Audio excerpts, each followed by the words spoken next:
All right, welcome everybody to Standing for Truth. My name is Donny Budinsky, and this is Sam. We are your hosts for this evening's exciting program. On Standing for Truth, we defend the truth of biblical creation, and that is exactly what we are going to be doing for the next 2 hours. We also host some awesome guests, and I am excited for our guest today. It is a real privilege to have Dr. Jason Lisle, one of our favorite creation scientists, with us to discuss this important topic.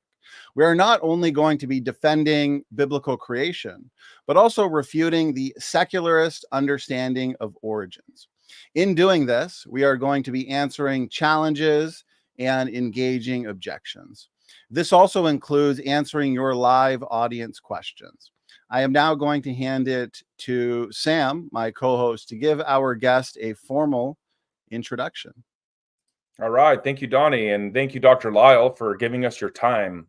We really appreciate your work in your defense of the Christian faith.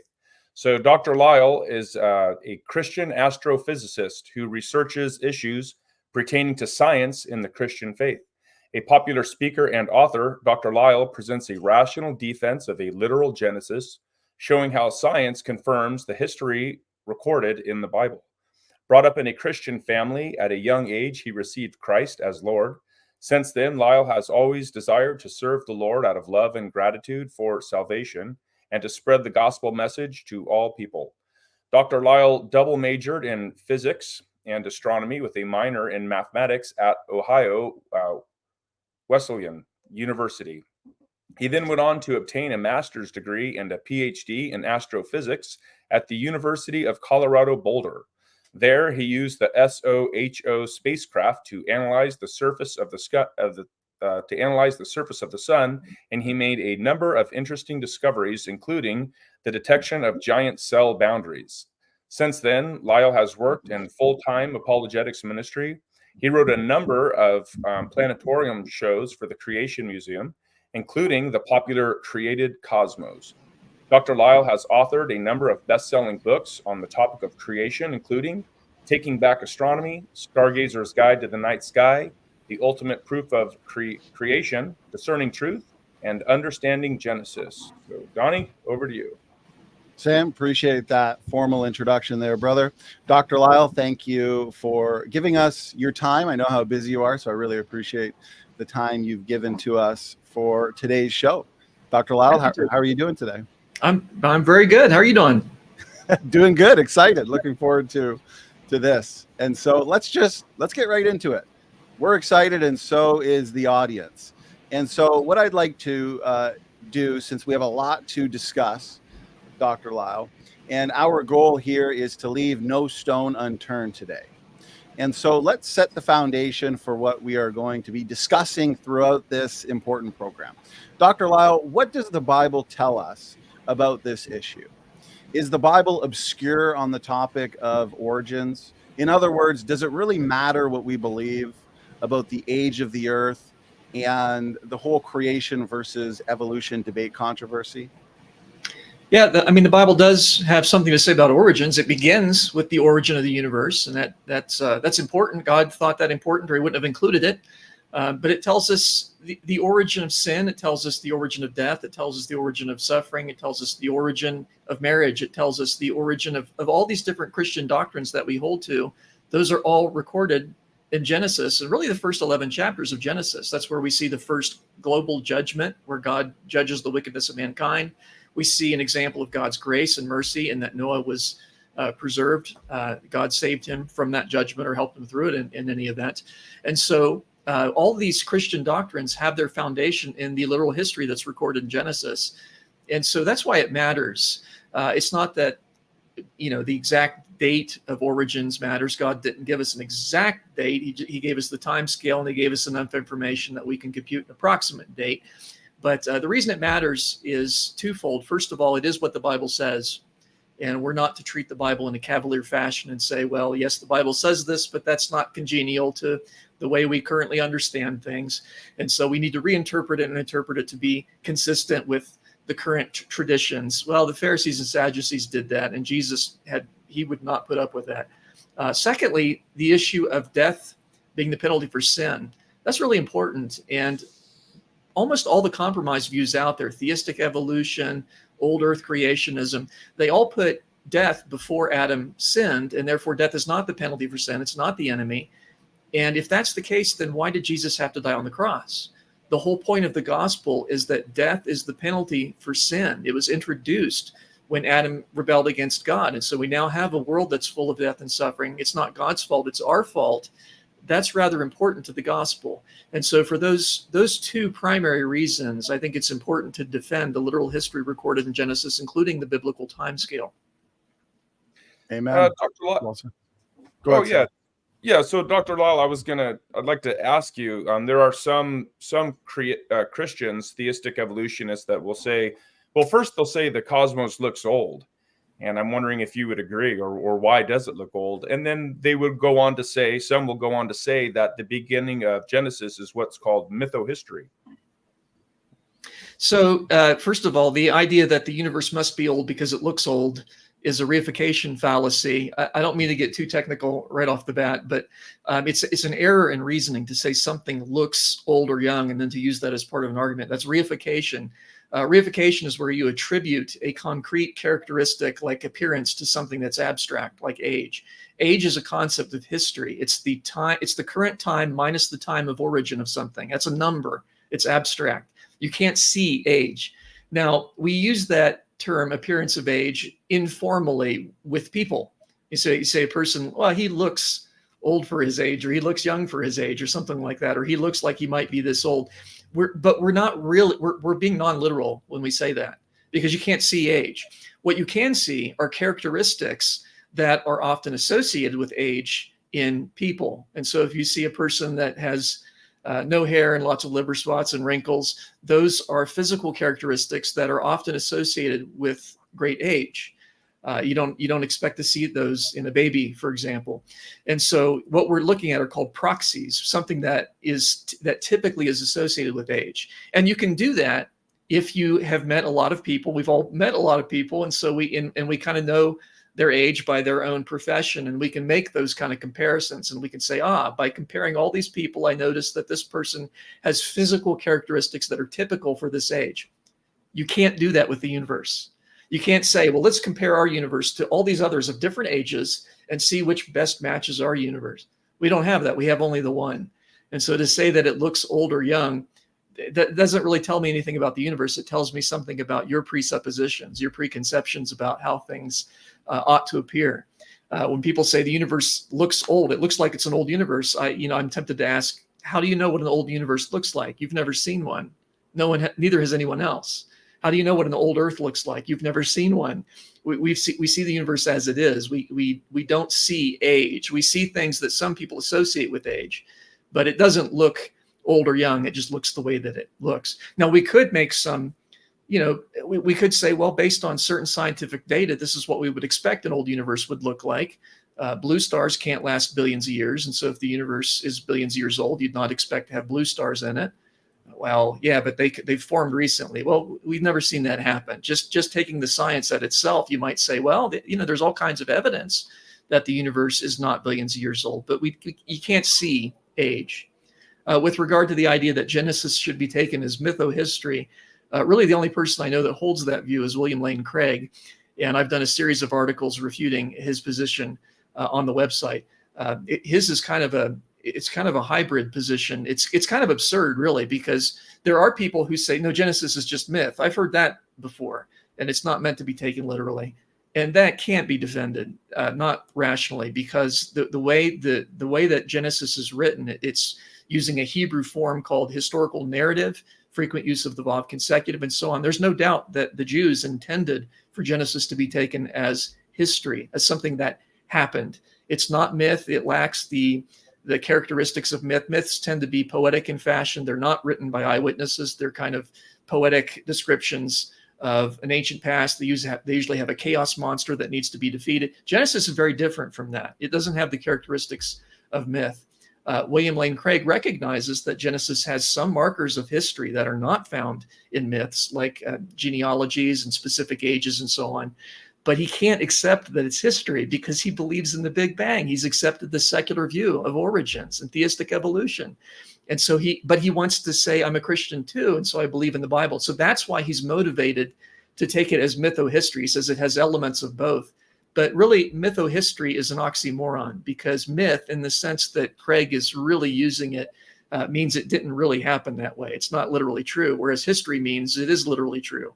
So mytho-history is non-historical history, which is an oxymoron. It's a category that doesn't even make sense on the face of it.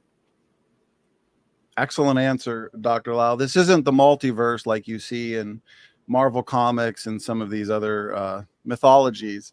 And it's not like we have another universe that we can compare to in universe 2, universe 3, and say, oh, okay, this one looks old in comparison. And so I'm wondering, I've seen you in one of your debates with Dr. Hugh Ross. You made an excellent point. I think it was in the Q&A section in I think it was the one where Frank Turek moderated, and you pointed to Adam and Eve and how they may have looked at creation, specifically Adam. And so in relation to what you're saying about the appearing old or assuming age, would Adam, from our standards, have had a mix of what some would assume is young and others would assume is old? How would that work, Dr. Lisle? Yeah, I mean, we can make an estimate. Again, you can look at a person and say, well, these characteristics are typical of age. Height, babies don't come out big, they come out pretty small. And so if you applied those standards to Adam, you would get a strange mix of categories. You'd say, well, he doesn't have any liver spots or wrinkles or things like that, so he looks young there. On the other hand, he's maybe, I don't know how tall he was, but let's say 6'1" or something like that.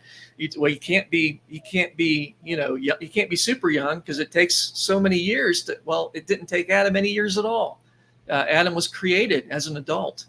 And if you assume that Adam came into existence by the same way people come into existence today, namely they're born and they grow to adulthood, you would vastly overinflate your estimate of his age.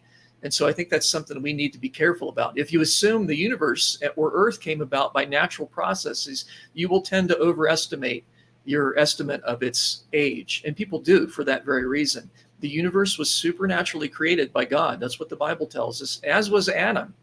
And so if you'd asked Adam, how old do you think you look?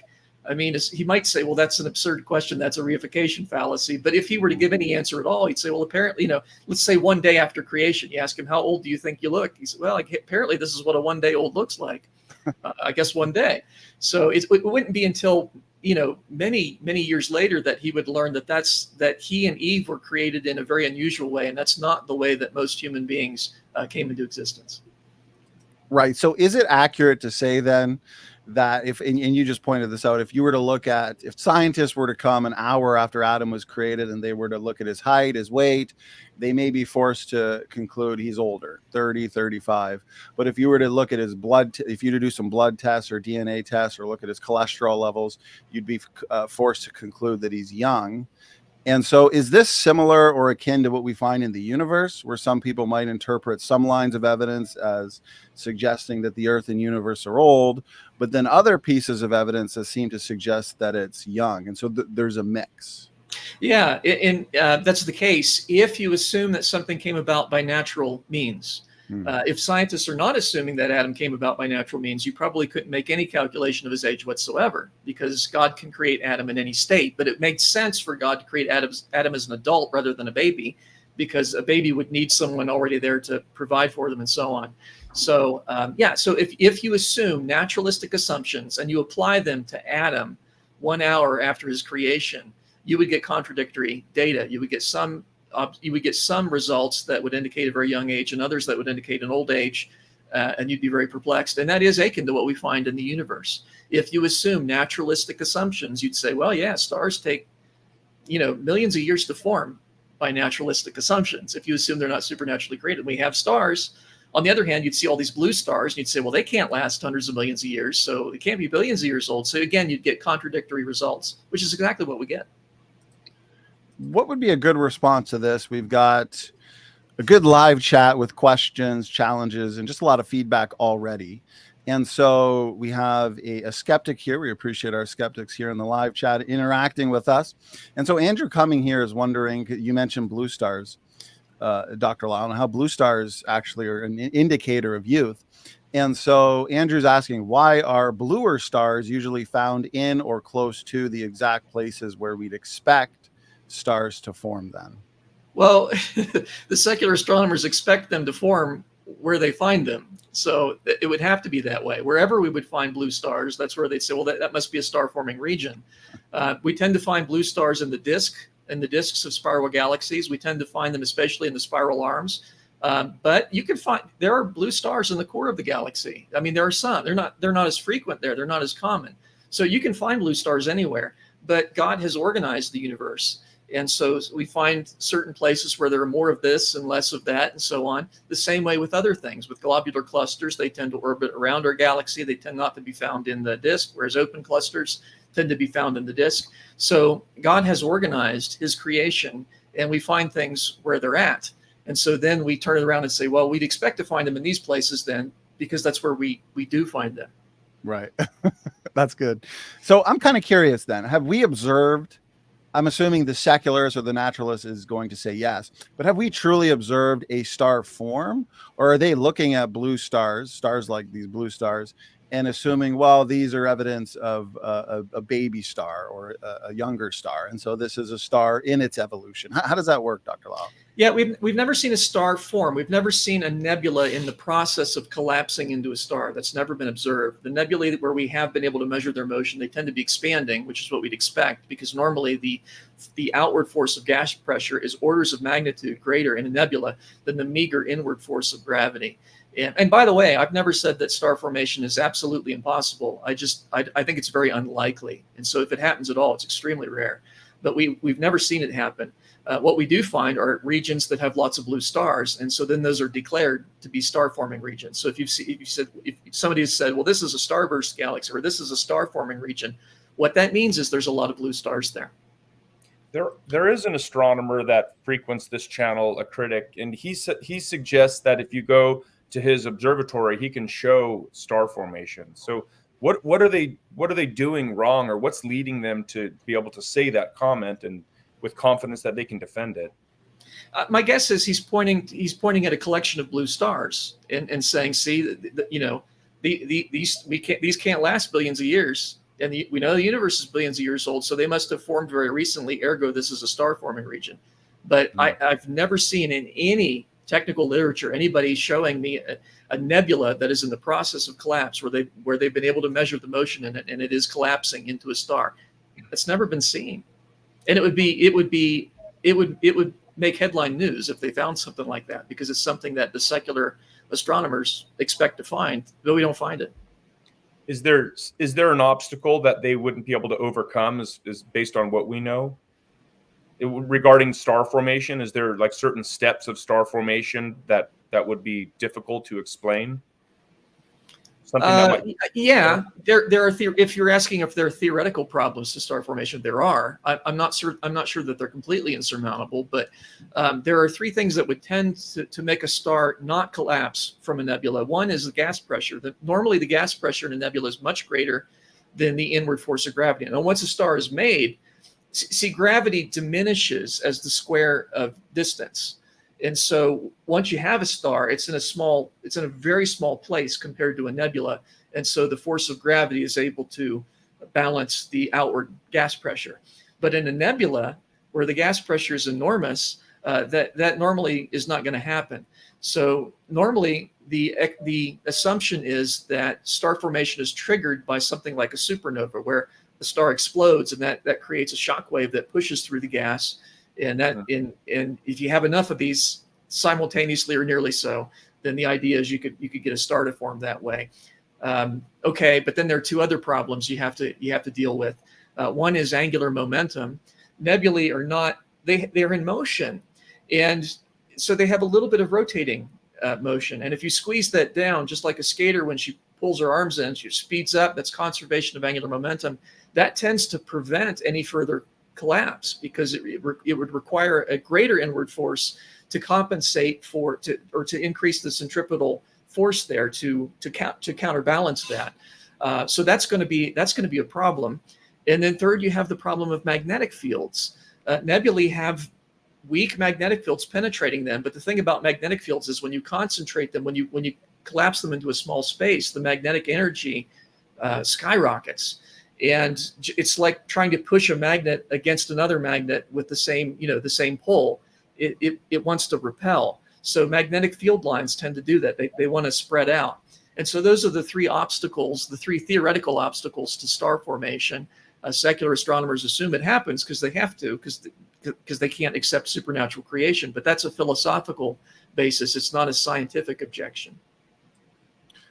If I could back up a little bit to your answer on the blue stars, we got some feedback from the chat, and I'm curious if I'm understanding your point correctly. So basically, we find where these blue stars are, and then a naturalist would say, well, these are where the blue stars are found, and so this is where we would expect them to find.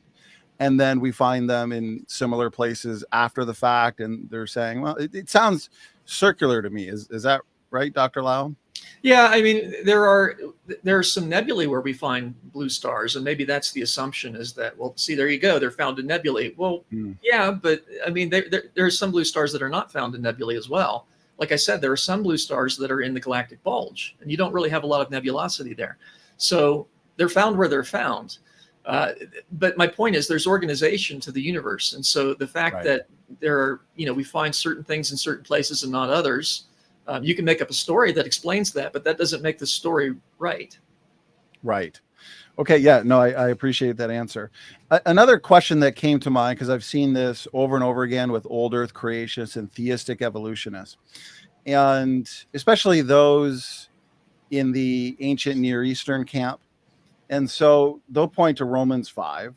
And if we read it out, wherefore as by one man sin entered into the world, and death by sin, and so death passed upon all men, for that all have sinned. And so they have argued and continue to argue that the death really only applies to man and not animals. And so animals could have died and experienced death and degeneration prior to Adam and Eve's fall. What's a good response to that, Dr. Lisle? Well, if we just had that little section of Romans 5, we just had Romans 5:12, you'd say, yeah, we really can't conclude much other than it affected men. But we have the whole Bible. And Romans continues into chapter 8, which talks about all creation groaning under this bondage of corruption. And it's the same theme. It's because of what Adam did that creation groans and suffers. So it's not just Adam. We read in Genesis that God gave Adam dominion over the creatures of the earth. And so, and over the earth, in fact. And so Adam's sin affected all of creation. We know from Genesis 3 that, for example, God cursed the earth when Adam sinned. And so it began bringing forth thorns and thistles. By the way, we find thorns deep down in fossil layers that evolutionists believe to be something like 400 million years old. But we know from Scripture, no, wait a minute, that happened after Adam sinned and as a result of Adam's sin. That specifically, God cursed the earth, and thorns and thistles will it bring forth to you now. And if they'd already been there for millions of years, Adam could have said, so what? That thorns have been around for millions of years. It wouldn't make any sense. Furthermore, when Adam and Eve sinned and God confronted them, he provided skins of clothing. Where did this come from? Those would be animal skins. So we see even in Genesis that apparently there was animal death right there as a result of Adam's sin. God skinned an animal or maybe a couple of animals to provide clothing for Adam and Eve. Furthermore, the Bible says that before Adam sinned, when God looked at everything he'd made, behold, it was very good, exceedingly good in Hebrew. And so you're not going to have the enemy, death, going around and killing things. We find fossils with evidence of disease in them, things like arthritis and cancer. And if those were really there before Adam sinned, which is what the theistic evolutionists believe, that means you got a world full of death, suffering, disease, bloodshed, at least in animals. And then God's saying, oh, it's very good. And it just doesn't make any sense. Jesus healed the sick. He temporarily reversed the curse. And in the future, he's going to permanently reverse the curse as a result of his obedience. That's something we all look forward to. So I would say, no, it doesn't make sense to say it was just human death. Clearly, animal death was introduced at the time of Adam's sin, and as a result of Adam's sin, because Adam was given dominion over the world, and so God cursed the earth, in addition to cursing, man in particular and woman. So man has to work by the sweat of his brow, and women now have pain in childbirth as a result of that curse. Amen. Well said. I'd like to follow up with this because I've seen this follow-up argument now used in response to what we say on a very good creation and no death before the fall. Firstly, what came to mind in your answer was when we take the Bible in its entirety, then we have to conclude that it's not just death for man, but death for all of the biological world and degeneration in the universe in general. But I've heard, again, many theistic evolutionists say that there was death before the fall. And one of their arguments or points pertains to Genesis 1:28, where God says to subdue the earth and to also have dominion over all animals. And they'll say that in Hebrew, these words are extremely harsh and are used to indicate war, conquest, and enslavement. And so the claim basically, Dr. Lisle, is that God is telling humans to make a warlike conquest on the earth, to subdue it, and thus contradicting a perfect creation with no sin and no death. I'm curious what your thoughts are on this argument. Yeah, I've heard that before. It's not true. The Hebrew words for subdue and rule really mean subdue and rule. The Bible really has been pretty well translated. The Hebrew word for subdue, I believe it's kavash, and it really means just to bring into order.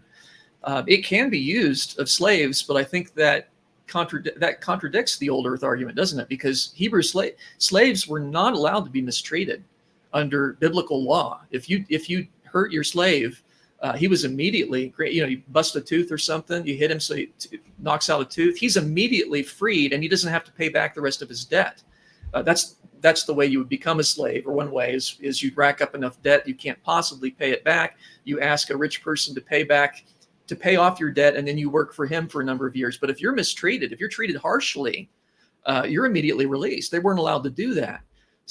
But they were under the control of their master. And so that's the way that word was used. It's also used of land after it's been, you can conquer a land, but then after it's been subdued. God uses that same word of the peaceful conditions that exist long after the war is over. Hey, the land's subdued.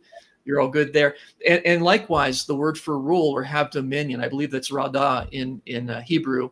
And it's used in many other places. It's used in Psalm 72, verse 8 of the Messiah's rule. Does Jesus rule harshly? Well, if you're his enemy, he'll destroy you. Right. But does he rule over me harshly? Not at all. I'm very grateful that Christ rules over my life, and it uses the same Hebrew word, radah, maybe in a different inflection, but it's the same word. So no, those words don't have anything to do with harsh conditions or anything like that. They just mean to take control, to subdue, and to rule the same way that a king would rule over his kingdom. And a good king rules over his kingdom with grace and mercy, not with severity or harsh actions.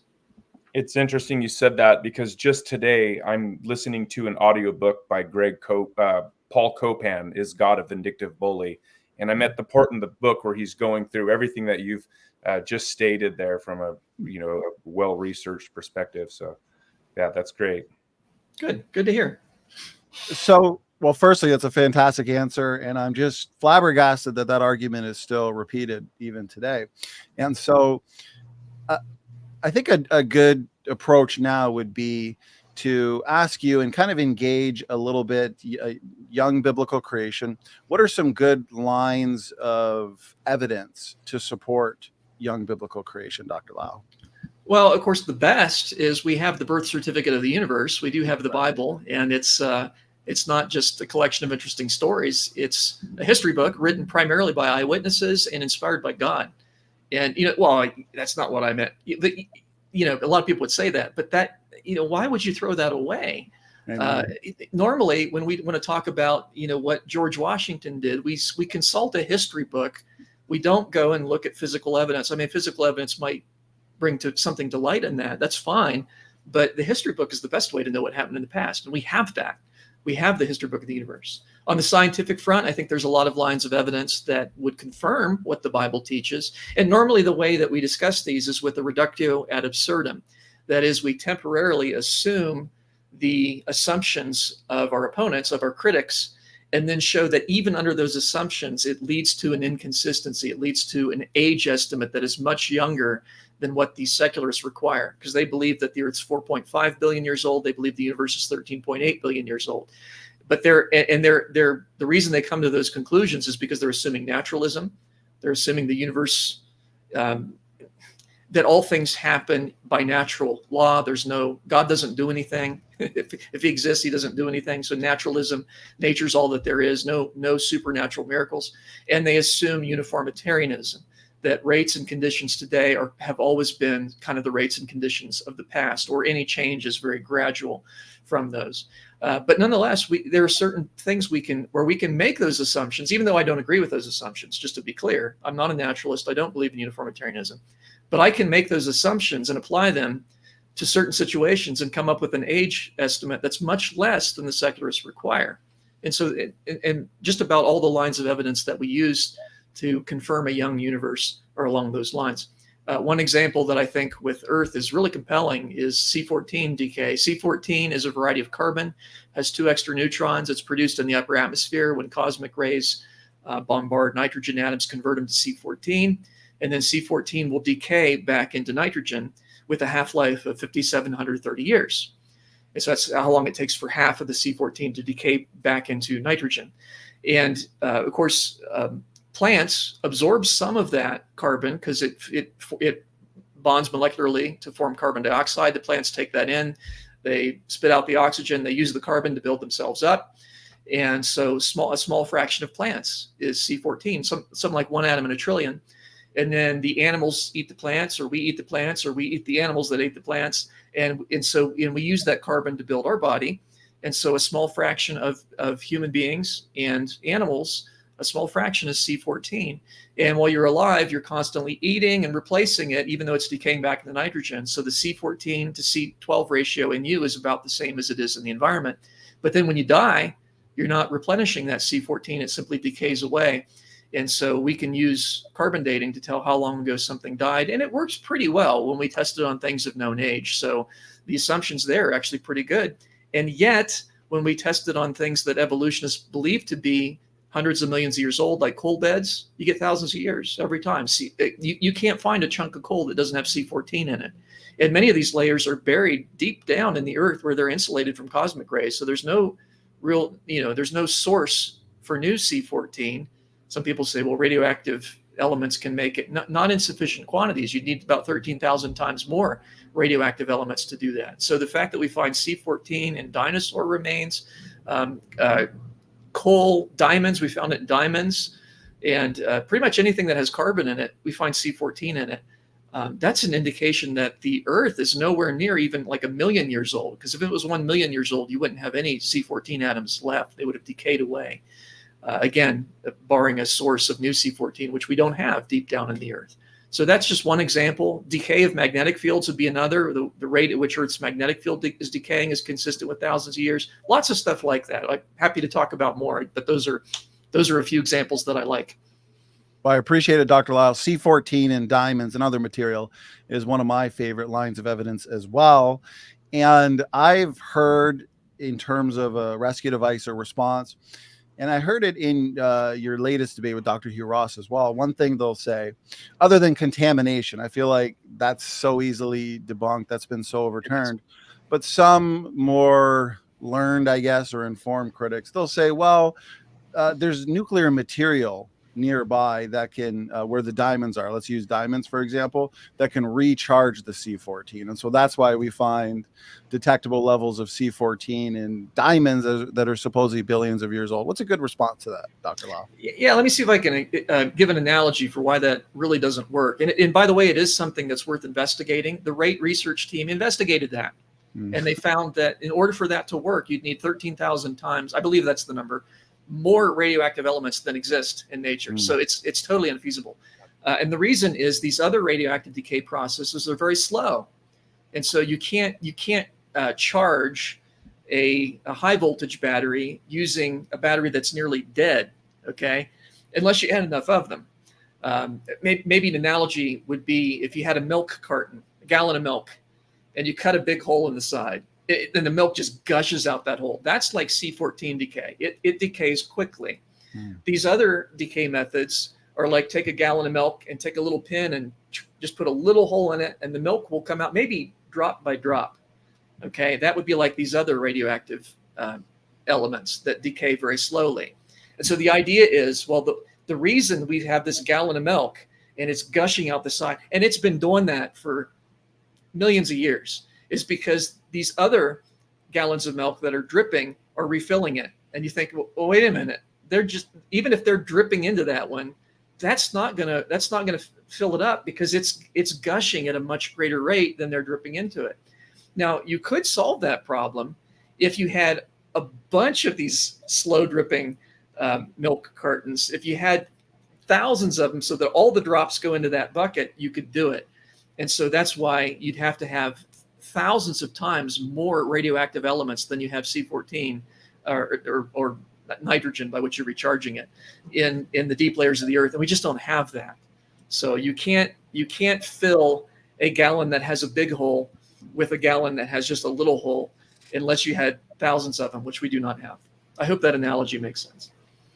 Yes, it does. And I know, Sam, I know you got a follow-up question, but I know the skeptics would be thinking this, and I've heard them respond by saying, okay, fine, we get thousands of years in diamonds and coal and so on and so forth, maybe 30, 50,000 years. Well, how come we're not getting 6,000 years? How come we're not getting 6,200 years? And so how, as a young earth creationist, would we account for the dates, although contradictory to an earth that's billions of years old? Why is it still more than 6,000? Okay, yeah, that's a good question. And the answer is, even that method, I've still made assumptions that I don't necessarily agree with. I've assumed that the C14 to C12 ratio in the atmosphere has been constant since the creation of the Earth. And that is not a correct assumption. We think that before the flood year, the amount of C14 to C12 ratio was something like 2% to 5% what it is today. And there are two independent reasons to think that. One of them is the C14 is produced by cosmic rays striking nitrogen atoms. And so that would tend to build up. At creation, there might not have been any C14 in the atmosphere. It might have been zero for all we know, but it builds up over time. And so you'd expect the C14 in the atmosphere to increase. If you don't compensate for that, you'll get an age that's about 10 times older than the true age, which is why we're getting 30,000 years instead of 3,000. And that typically when you date things that go back close to the flood year, you get ages that are about 10 times the true age, because the C14 ratio, we think before the flood, was about 2 to 5% what it is today. We'd expect that for theoretical reasons and empirically, things that are associated with the flood, when we carbon date those, we tend to get a level that's consistent with there being 2 to 5% what it is today. So part of that's working backwards, but it's at least consistent. It's what we would expect. So does that mean the further we go back to the flood, and then also creation going back roughly 6,000 years ago, the carbon dates that we get need to be calibrated with that understanding? Yes, exactly. And that's something that I've been looking into. I did a project a couple of years ago where I was looking into calibrating that, and I kind of put it aside. But I did find that it's consistent with there being basically no C14 at creation. The amount that you'd expect to have built up in the first 1,600 years of Earth history is consistent with there being 2 to 5%. So I found that very encouraging. I haven't worked out all the details, but yes, the closer you get back to the flood year, the more the ages tend to be inflated relative to their true age based on other dating methods, or historic records and things like that. Very good. Very interesting. We got a couple follow-up questions on the C14 topic, and then Sam will move into our next major topic, which I'm excited for. And so Sydney Raptor here, question for, I think it's for you. Let's see. He says, because there is no C in diamonds, C14, diamond is actually used as calibration material in testing equipment, acceleration mass spectrometers. Can Dr. Lisle confirm? Yes, at least with, I think it was coal that they used to use, chunks of coal they used to use to calibrate certain types of detectors on the assumption that there was no C14 in the coal.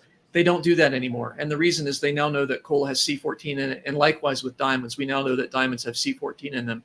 With the mass spectrometry method, I don't think calibration is necessary for that method. It should detect the actual number of atoms.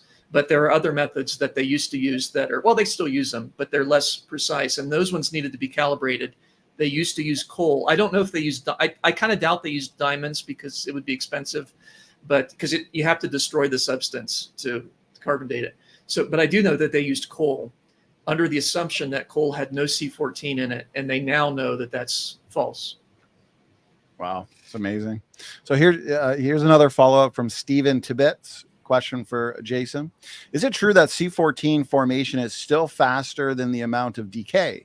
For example, not yet reached equilibrium, and wouldn't that throw off all the dating? Yeah, that's a good question. I think it's an open question, but I think that there is evidence that the C14 in atmosphere is still increasing slightly. It's close to equilibrium, but it's not quite in equilibrium. The rate, it does seem to be going up a little bit.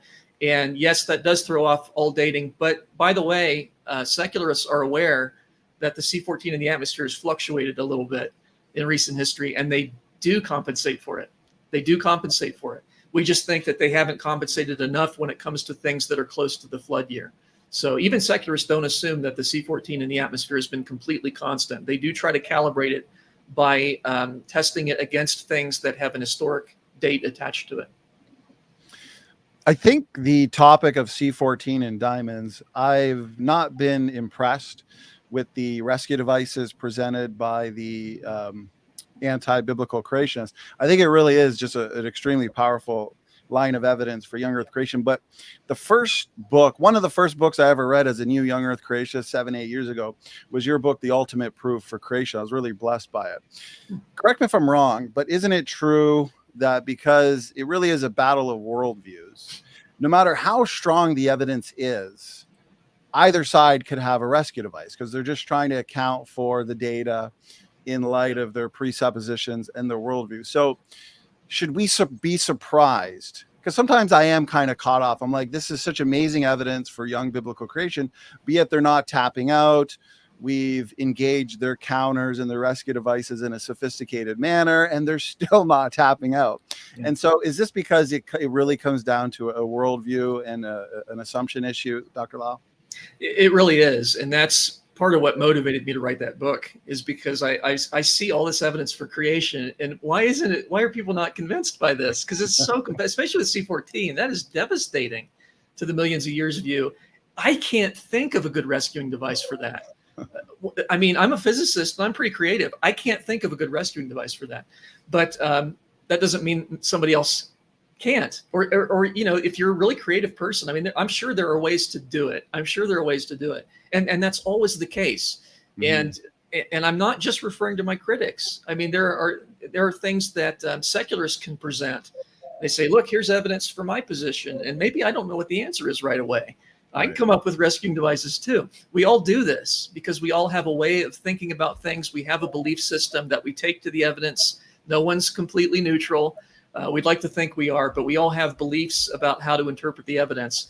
And so that was really what The Ultimate Proof of Creation, the book, was all about, is about how do we get to the bottom of this when we have our different worldviews, our different presuppositions, and we each interpret the evidence according to our own presuppositions. How do we get anywhere?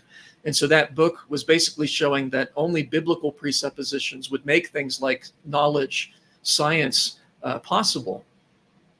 What if a critic said, well, okay, we all have our rescue devices, but it comes down to who has the most parsimonious explanation, or maybe the best rescue devices? Because I'm assuming some rescue devices can be a lot weaker than others, where one rescue device, like, okay, I can kind of see how that might work. What would be a good way to engage that, Dr. Lisle? Well, yeah, I like simplicity, but see, I would argue even that's a biblical principle, because God, the way He's organized the universe is kind of a fractal pattern where you can understand the basics, and then there's details, and then you can try to understand those, and so on. There's a simplicity that's in Christ according to Scripture. So truth has a simplicity to it. So even things like Occam's razor, I would argue, are predicated on the biblical worldview. So I tend to agree with Occam, with Occam's razor when it's used properly. But even there, what you perceive to be the simplest position will be influenced by your worldview, because I think that biblical creation by far is the simplest, most straightforward interpretation of the evidence. But my secular colleagues might disagree because they're looking at it through their secular lens. I get that. So that's why it has to come down to whose worldview can make things like science and logic sensible, make it justifiable to where it makes sense for us to assume that logic and science are good procedures by which we can test certain truth claims. And I would argue it's the biblical worldview that does that. But yes, I'm a fan of Occam's razor because I think it comes from a biblical worldview. Amen. Amen. Well, we're slowly moving into the topic of the Big Bang, which I'm excited for. But let's leave no stone unturned here, as we just had a skeptic of biblical creation put forth what he thinks is a good rescue device. So we'll interact with it. Mr. Anderson, appreciate your comment here. And so he says a good rescue device for C14 ? The simple one is that you are talking about the trace amount of C14 in the instrument. What are your thoughts on that, Dr.? Yeah, they can pretty well eliminate that because they can put in a blank sample, and they've done that, and you get nothing. Depending on, there's different ways of doing this method, and some of them have a background radiation, but I think the mass spectroscopy method, you put in a blank sample, you'll get nothing. So that tells you there's no C14 in the instruments. I mean, that was a good idea, but they can pretty well test that.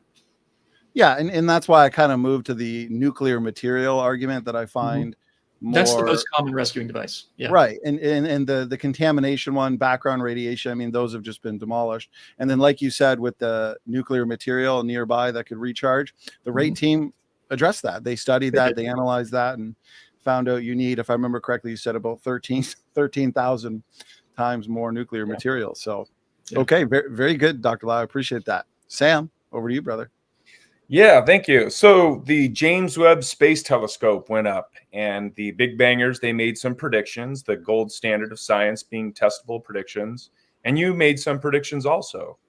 So can you tell us about how those predictions, their predictions, came out, and yours also? Yeah, it's a very exciting time to be a biblical creationist because we now have access to galaxies that are farther away than anybody could have detected just a few years ago. And so in January 2022, before the James Webb had taken any data, I'm not even sure it had reached the L2 Lagrangian point yet. But in any case, I made some predictions about what I was expecting it to detect based on my understanding of biblical creation. And one of the things I predicted is that the James Webb Space Telescope will find galaxies that are at much greater distances than the Big Bang advocates were expecting. The reason for that, you see, in the Big Bang view, as you look out into space, it's kind of like you're looking back in time because allegedly the light took a long time to get here. So you're seeing things not as they are, but as they were. It turns out that depends on how you define now. It depends on what's called a synchrony convention, which we can get into or not. It's complicated. But in any case, they were expecting that at a certain distance, you're looking back to a time where galaxies didn't exist yet. And based on various models of the Big Bang and galaxy evolution, they were expecting that to be at a redshift of about 14.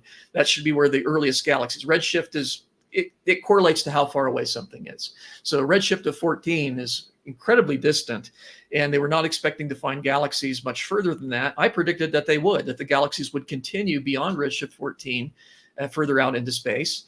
And I predicted that these galaxies would be comparable to nearby galaxies in the sense that they are fully formed, mature galaxies.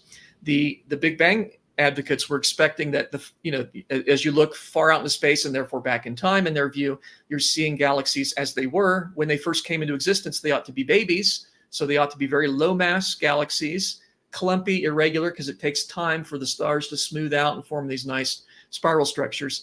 So basically the opposite of what I predicted. And then finally, I predicted that these galaxies would have what we call metals in them. And in astronomy, a metal is anything heavier than helium. So everything on the periodic table except the first two is a metal. And in the secular view, the only metals that should exist in the earliest and farthest galaxies should be would be lithium. So they were expecting none of the heavy stuff, nothing like oxygen and carbon and stuff like that, these heavier elements, because the Big Bang can't produce those, even in their view. Those are supposed to be produced later by stars, the heaviest class of stars. And then when those stars explode, they release the heavier elements into the universe, which are then gobbled up by the next generation of stars. And so the generation 2 stars have some metals. Generation 1, which we would call population 3, would have no metals. So the earliest galaxies shouldn't have any. So those were my three predictions, and they're basically the opposite of the secular predictions. Secularists saying galaxies stop at around redshift 14, and you really can't find them beyond that because that corresponds to a time where they haven't had time to form yet, according to the simulations, according to the theory. I'm saying no, they'll continue to go out as far as James Webb can detect. Second, the Big Bang advocates were saying the very farthest galaxies ought to be babies. They ought to be low mass, clumpy, irregular galaxies. I'm saying no, they'll be mature galaxies with structure. Maybe I don't think I specifically said spiral structure, but that's what I was implying. And then third, they were saying the farthest galaxy we should finally find these population 3 stars, zero metallicity. And I'm saying no, these farthest galaxies will have heavy elements in them, metals like nearby galaxies. And in July of 2022, James Webb sent us back the first data from these distant galaxies. And we found, lo and behold, galaxies at redshifts way beyond redshift 14, 16, 18. There's some estimates go out to a redshift of 20, which is way farther than the secularists were expecting, but I was expecting that. They found that these galaxies are far more massive than they were expecting. They did not find the baby clumpy galaxies. They found evidence of fully formed mature galaxies, even galaxies with spiral structure. They've now found evidence of barred spirals, which are not supposed to form for like 6 billion years, but there they are. So I was right about that one too. And James Webb spectroscopy revealed that there are indeed heavy elements, things like oxygen, in these most distant galaxies. So in all cases, the creation predictions were right. The Big Bang predictions were wrong. So Dr. Lisle, you also made some predictions about how the critics would respond. Yeah. Could you tell us a bit about that? Yeah. And again, I know about rescuing devices, and so I figured I was confident enough in my predictions that they would be right that I even decided to speculate on how secularists would respond. And I predicted that they would basically, rather than give up the Big Bang, because they're going to hold on to that tight, the alternative special creation, they don't want to believe that. So rather than saying the Big Bang's wrong, they'll just push galaxy formation back to an earlier time. And they'll say, wow, galaxies must have formed much earlier than we had previously predicted. And that is almost verbatim exactly how they responded. And I don't have the quotes in front of me, but I consulted a number of different articles, some technical papers even that said, yep, galaxies formed much earlier, because they're finding these galaxies at distances they weren't expecting, which in their view corresponds to a much, much earlier time. And so we were right about that too. I think that's neat, because the Bible not only tells me something about the universe, which allowed me to make these predictions, but it also tells me something about human nature, which allowed me to make the predictions about how human beings would respond. And so I think that's pretty neat. The Bible really is the best place to start. So, Amen. So with this alteration of their timeline, would that affect the timeline by which they suggest that our current galaxy formed? Oh, that's a good question. Probably not, because they think our galaxy is something like 10 billion years old. And if you want to add, if you want to push it back another few hundred years, I don't think a few 100 million years, I don't think that's going to affect our galaxy too much. But it does affect it shows that the simulations were wrong, because the simulations showed that these galaxies take longer to form than that, and would take much longer to become spirals. So it challenges galaxy formation models very severely. What do you think this information should have meant for the people who believed in the Big Bang? I would hope that it would give them pause, that they would step back and say, wait a minute, is our underlying worldview possibly wrong? I mean, we've got a creationist. We've been saying that, science is all about making good predictions, and it is. The creationists are making the right predictions. Our predictions were wrong. Maybe we need to rethink things here a little bit. Maybe we ought to consider biblical creation. And don't get me wrong, I'm not suggesting that they should believe in the Bible because of this new evidence. They should believe in the Bible because it's God's word. Right. But I would hope that people who have not been believing in the Bible because it's God's word would consider starting. I think that this evidence is very compelling. It's consistent with creation, and it does challenge the standard paradigm. And the other thing that's interesting too, I have seen some secularists publish in secular peer-reviewed literature, technical literature, some models that are contrary to the Big Bang. They're not creation models, but based on these new lines of evidence, they're challenged. That the tired light model is coming back a little bit. I don't think that'll catch on, but I think it's interesting. That was a model that was abandoned almost a century ago, and now it's back because the data do not match the predictions of the Big Bang. So I think that's exciting. So at the very least, I hope it'll get people to question, maybe we need to reconsider our underlying paradigm rather than simply slapping Band-Aids on this model, coming up with rescuing devices to explain away the data. Right. If I can ask one more type of follow-up. So the Big Bang model, it has changed throughout time. You know, when I was young, it was explained much differently. So it's currently explained as if you were to take a partially blown up balloon, put dots on it, and blow the balloon up. They'll suggest that, you know, almost like it has like a sphere that's expanding. Is that part more philosophical than it is scientific?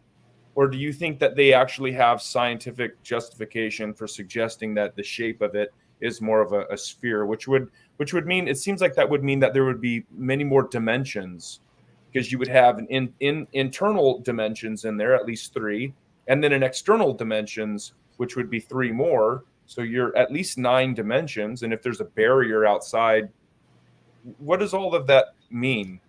Okay, that's tricky. Okay. So the idea that the fabric of space expands like a balloon, I would call that a scientific hypothesis because it's testable. And in fact, it's been challenged recently by me. I published a new model that challenges that idea, because I always accepted that. Not that I believed in the Big Bang, but I thought the fabric of space expands and it carries the galaxies along with it. Does that imply extra dimensions? Not necessarily. Not necessarily. And the reason why we tend to think in terms of Euclidean geometry, where the internal angles of a triangle add up to 180 degrees, and it's nice. And that's the geometry that we learn in high school.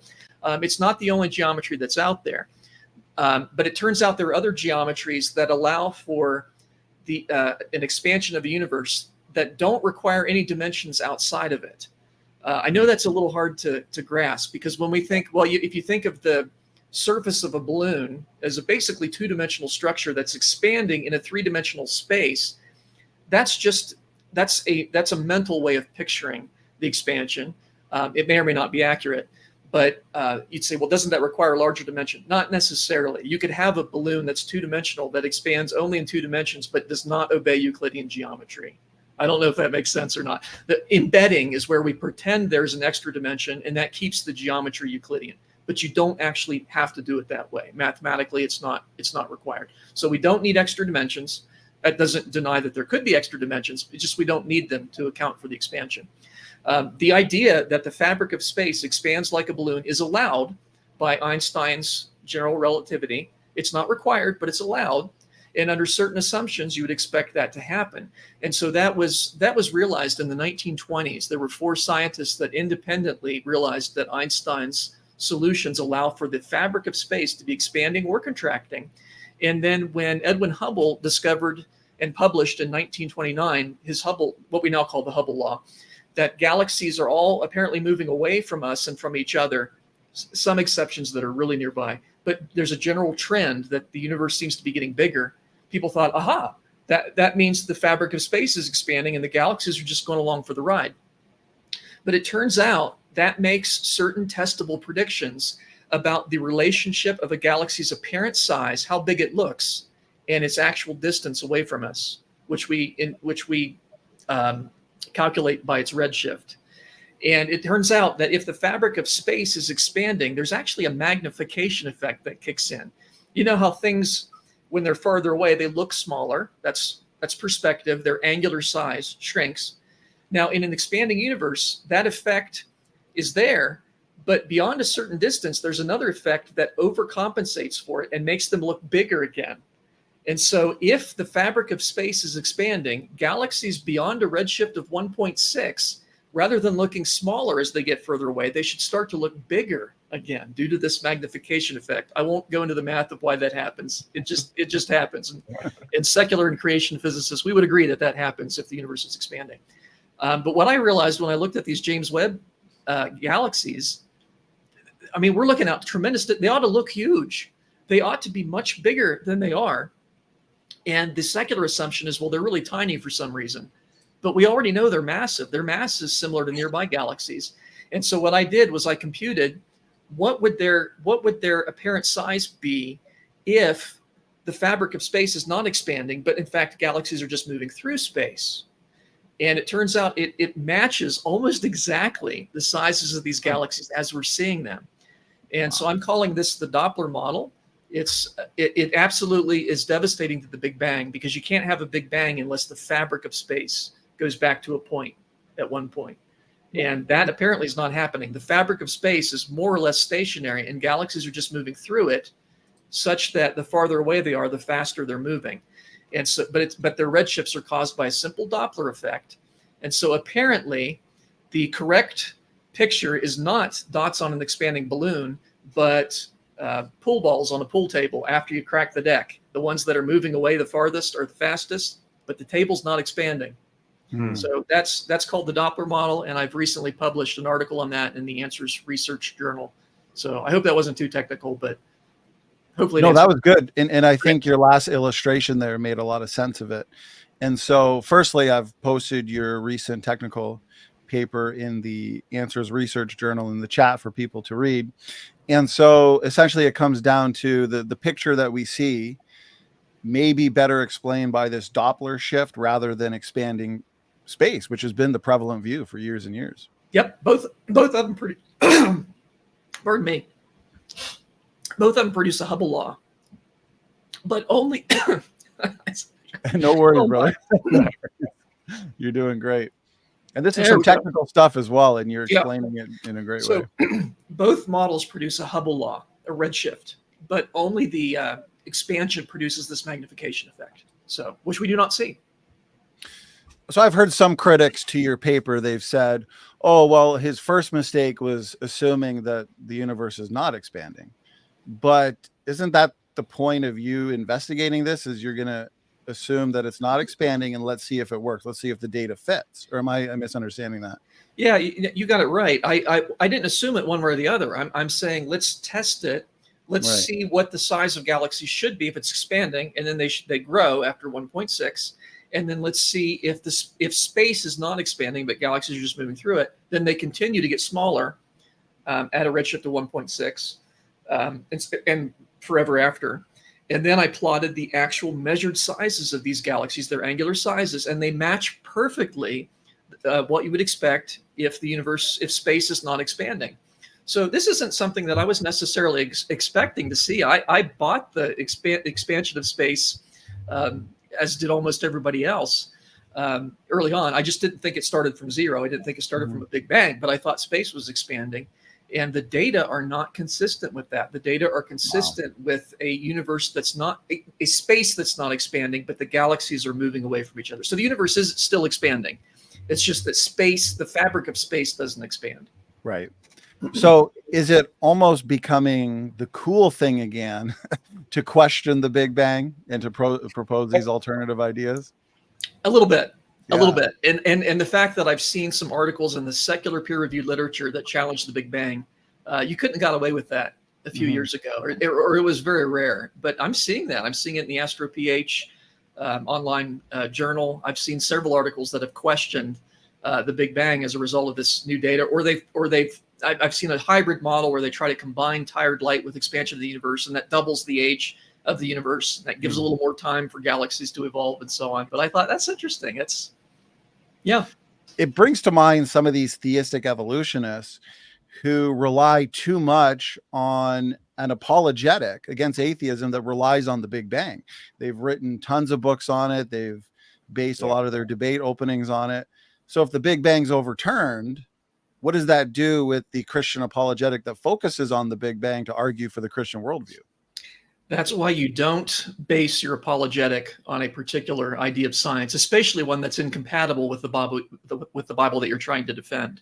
Because when that thing is refuted, and if it's contrary to the Bible, it will be refuted. Then you're left out to dry. All the people that were convinced by your arguments, they're like, wait a minute. Right? I mean, if you can convince somebody by the evidence, you can convince them of the opposite by the evidence. You got to be real careful about that. That's why That's why I'm a presuppositionalist. That's why my basis for believing in the Bible is that it makes knowledge possible, which is what the Bible itself says, and not on any particular line of evidence, but the fact that the Bible makes science possible. That's the way to go. I would say all those people who were trying to use the Big Bang as an apologetic argument, they have egg on their face now, because the Big Bang has been very solidly challenged by these new data. It's fascinating. So before I get to the question, I like to say in the podcast, it's a great time to be a biblical creationist. And it has always been, but now it's really a great time to be a biblical creationist.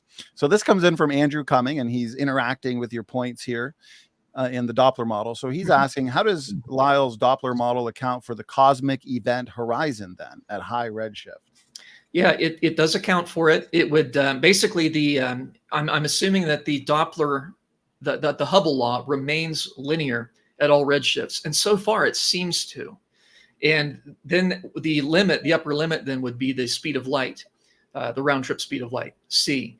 And so that does create a sort of horizon. There in the Doppler model, there's a farthest galaxy, or perhaps more than one farthest galaxy. There's a limit in terms of distance, not in terms of redshift. The redshift can go up to infinity, but the distance, there's a maximum distance at which we should find galaxies. I didn't talk about that too much in the paper. It's there, but I do want to follow up with this. I kind of want to see if this model catches on, and then I want to explore the implications of it. But one of the implications is that there is a maximum distance at which we can see things, but not a maximum redshift, as strange as that seems. But there is a relationship between redshift and distance, and so that creates a cosmic horizon. Even though the number of galaxies, because they're the farther away they are, the faster they're moving, close to the speed of light, and therefore they get length contracted, and you can fit more galaxies in there. So theoretically, the number of galaxies in the universe could still be infinite, despite the fact the volume of space in the Doppler model is finite. Wow. So, and correct me if I'm wrong, your paper, I watched a recent lecture talk that you gave on some of the material in your paper, and you pointed out that at least, I think it was 3 PhD Christian astronomers reviewed it, and you got a lot of good feedback.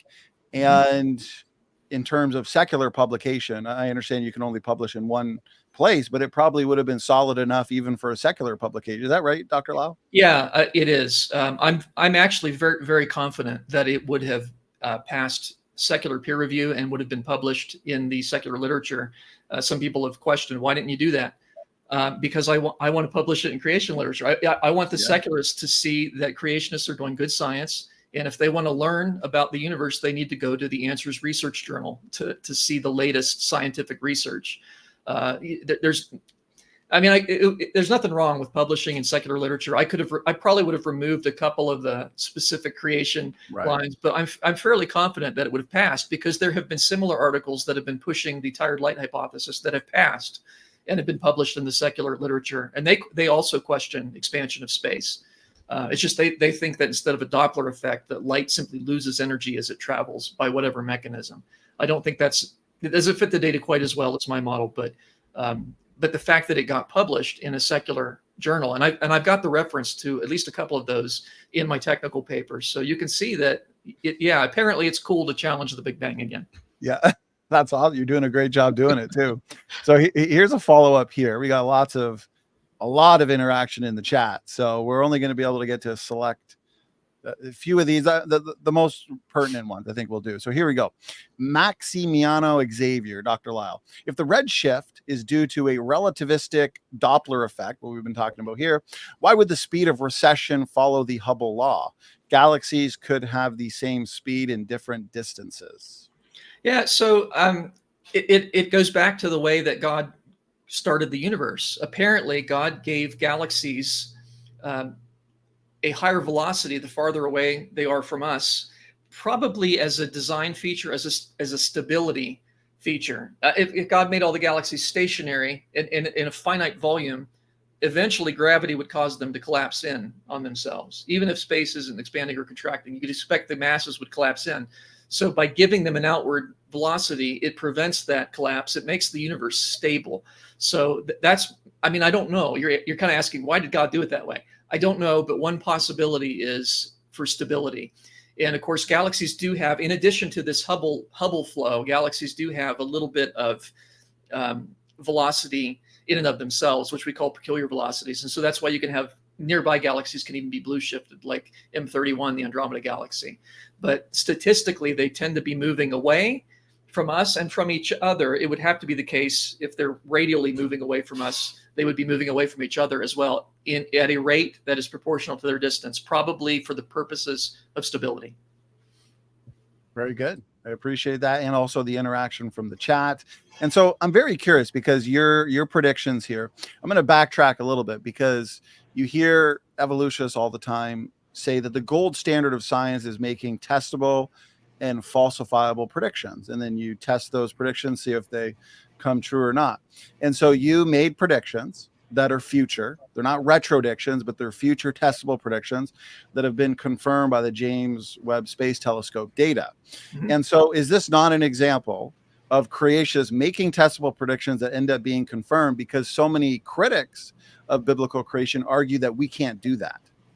Yeah, I mean, that's exactly what happened. And it's all documented. You can go back and read the 2022 January article, which was written before James Webb had taken any data. You can confirm with Internet Archive that, that's the date. I mean, there's no doubt about that. And then you can confirm and see that James Webb did in fact find that. Likewise with the Doppler model. The Doppler model makes predictions that have yet to be verified, that will take future James Webb Space Telescope observations. For example, and the neat thing about the Doppler model is it makes very specific quantitative predictions. I'm expecting not only to find galaxies at increasing redshifts up to the limit of the spacecraft, so 20, maybe up to 22 a redshift. At that point, the light's very redshifted. In any case, very high redshifted galaxies. But I'm able to predict what their angular diameter should be. The median angular diameter should be 0.2 arcseconds. And that's about 10 times smaller than what the Big Bang would predict. So there you go. Here's another prediction that we don't have data one way or the other yet. We've only got the data out to the redshifts of about 16 or 18, something like that. But I'm predicting that as we go even further out to redshift of 2022, the median diameter of these galaxies that are yet to be detected in the James Webb Space Telescope, they should be around 0.2 arcseconds in diameter, whereas the Big Bang would have them being around 2 arcseconds in diameter, a factor of 10 difference. So that's a huge difference that ought to be very easily measurable. Wow, that's amazing. So I'd like to put up a picture here. This is a picture from a recent debate on the Big Bang Theory. And I'm curious as to your thoughts on those who are claiming that the data actually supports or was expected based on the naturalistic model. And there's several points here in terms of the farthest galaxies. And I'm curious if you're familiar with these points here, and what would be a good response. Like, we could start with one. One is supposedly have the highest redshift, and they're basically arguing that this is what the Big Bang model would expect. Dr. Lisle. Well, yeah, any model in which the Hubble law applies, the farthest galaxies would have the highest redshifts. So that's an example of confirmation bias. That's a fallacy where you say my model predicts X, I see X, therefore my model's right, and you fail to account for the fact that every other model also predicts X. So any model in which the universe is expanding, not necessarily the fabric of space, but the galaxies are moving away from each other, according to the Hubble law, the farthest galaxies would have the highest redshift. So yeah, they do, but that fits the Doppler model perfectly well. A second point, they have very low metallicity. Yeah, but remember, the Big Bang predicted their metallicity ought to be 0. And there are some of these galaxies at incredible redshifts that have metallicity comparable to nearby galaxies. There was a study done, something like finding green peas in James Webb Space Telescope data, where it showed that they measured the metallicity of these distant galaxies and found that they have the same range of metallicity as nearby galaxies. That's not what the Big Bang predicted. That's what I would predict. 3, they're time dilated. I don't know if that's been tested, but I would expect that because both the Doppler model and the Big Bang would predict that they're time dilated. The mechanism would be slightly different, but in the Doppler model, it's just a relativistic time dilation due to velocity. In the Big Bang model, it would be an apparent time dilation due to stretching of space. And so the subsequent peaks of light get delayed by the same factor. They predict exactly the same time dilation. I will point out that time dilation argues against the tired light model. So, but it's those first 3, second one's not really well, it's not exactly true, but those first three are perfectly compatible with the Doppler model, as is number 4. Yeah, I mean, you tend to find stars and galaxies in general inside ionized bubbles. That can happen. 5, extremely small, massive, and bright. That is contrary to the prediction of the Big Bang. The Big Bang predicted that these galaxies should be low mass, and that they should end at a redshift of 14. So that is not a prediction of the Big Bang. That was my prediction, is that they would be massive, and they're not small. The reason that secularists think that they're small physically, that they're 1,000 times denser than nearby galaxies, is because they're assuming the expansion of space, which creates this magnification effect, which we don't see. And so the assumption is, well, they actually are magnified. They're just really tiny. But that doesn't make sense, because we already know they're as massive as nearby galaxies and as bright as nearby galaxies. That's what I predicted. That's the opposite of what the Big Bang predicted. 6, oddly shaped. Actually, no, we're finding disk galaxies out there. The oddly shaped, clumpy, irregular galaxies was what the Big Bang predicted, but that's not what we found. We found fully formed, massive galaxies, many of which are spiral galaxies, even evidence of barred spiral galaxies. And then 7, very high star production. Well, again, that's an assumption. The fact is, we find lots of stars in these galaxies because, and then the secularists would say, well, they must be producing stars at just tremendous rates. Well, that's because you've assumed that they've just sort of formed and at a much earlier time than you previously assumed. And so you have to assume that star formation is much more rapid. I don't need to invoke that rescuing device, because I was expecting these galaxies to already have lots of stars because they're massive. So some of those are not predictions of the Big Bang, and the ones that are things I would predict too. Wow. You're an encyclopedia worth of information, Dr. Lisle. Sorry, critics. But you just handled all of those. Wow, that's awesome. Sam, any thoughts, brother? No, I'm not on that. Yeah. It's a technical topic, Dr. Lisle, and you're breaking it down for us. Really good. I mean, this is excellent. So, okay, I appreciate you. Sam, go ahead. Yeah, maybe before we move on, is there any observable data that the Big Bang just can't, aside from what we've already discussed, that can't account for? Well, I mean, there are a lot of things that the Big Bang, there are problems. You'll read problems with the Big Bang that you'll find in secular textbooks, and then there are rescuing devices to explain those. We can talk about some of those. We can talk about the baryon asymmetry problem, which is the fact that the universe is essentially matter only, whereas if the universe formed from pure, the idea with the Big Bang is that the universe started in a very hot, dense state where it was too hot to have matter, and so you just have energy in various forms. And then as the universe cools, it forms matter from the energy. But which we can do in a laboratory, we can take energy and make matter from it.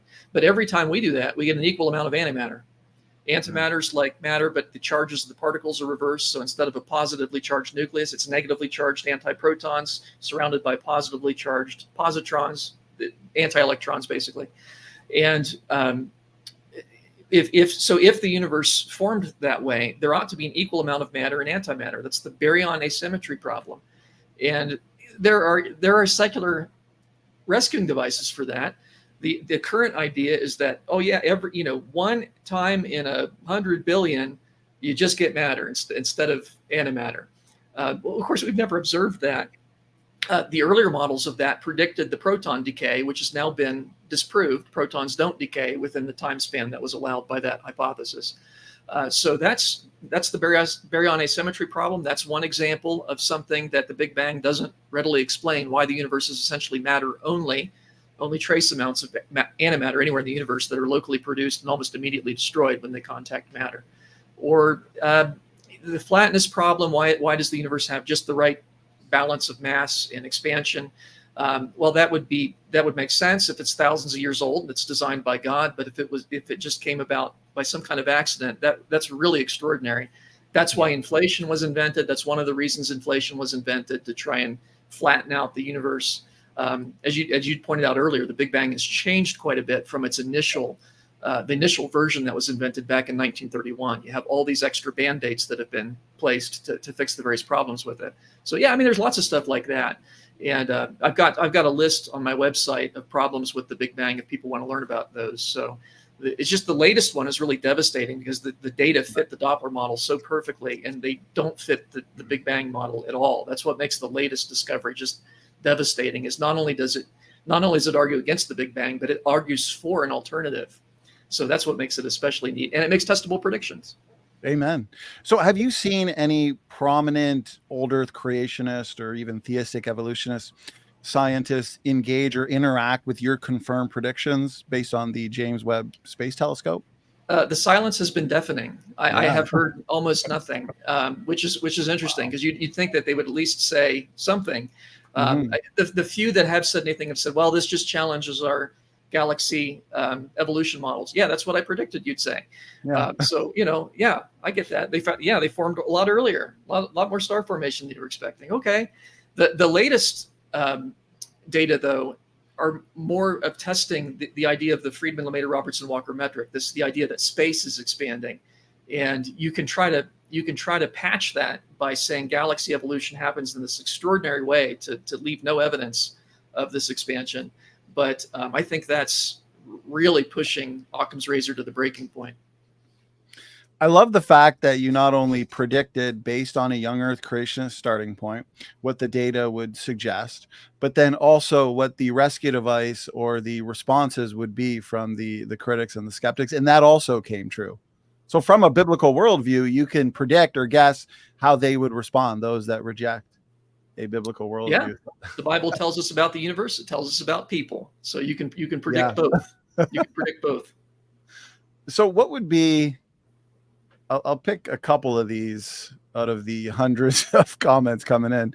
So here's a skeptic response. And so I'm curious what would be a good way to address it. Andrew Cummings says the galaxies are redshift 14 and not fully mature galaxies. They are incredibly small, forming stars at much higher rates, and have very low metallicities. Actually, I remember you addressed this in the slide. The assumption is that they're very small because you're assuming this magnification effect that's due to the Friedmann-Lemaitre-Robertson-Walker metric. But I'm suggesting if you eliminate that metric, if you say that metric is wrong, they're exactly the same size as nearby galaxies.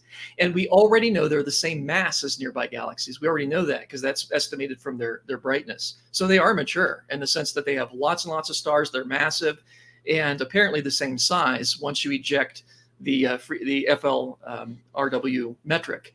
So, and regarding their metallicities, again, check out the study of green peas in James Webb Space Telescope data, which found that these distant galaxies span the same range of metallicities as nearby galaxies. And I'm not saying they're exactly the same. Galaxies come in ranges. Some galaxies have low metallicity, some have high. And what we're seeing is that these distant galaxies have about the same range as nearby galaxies. So check out that study. It's one of the references in my technical paper, which is at the Answers Research Journal.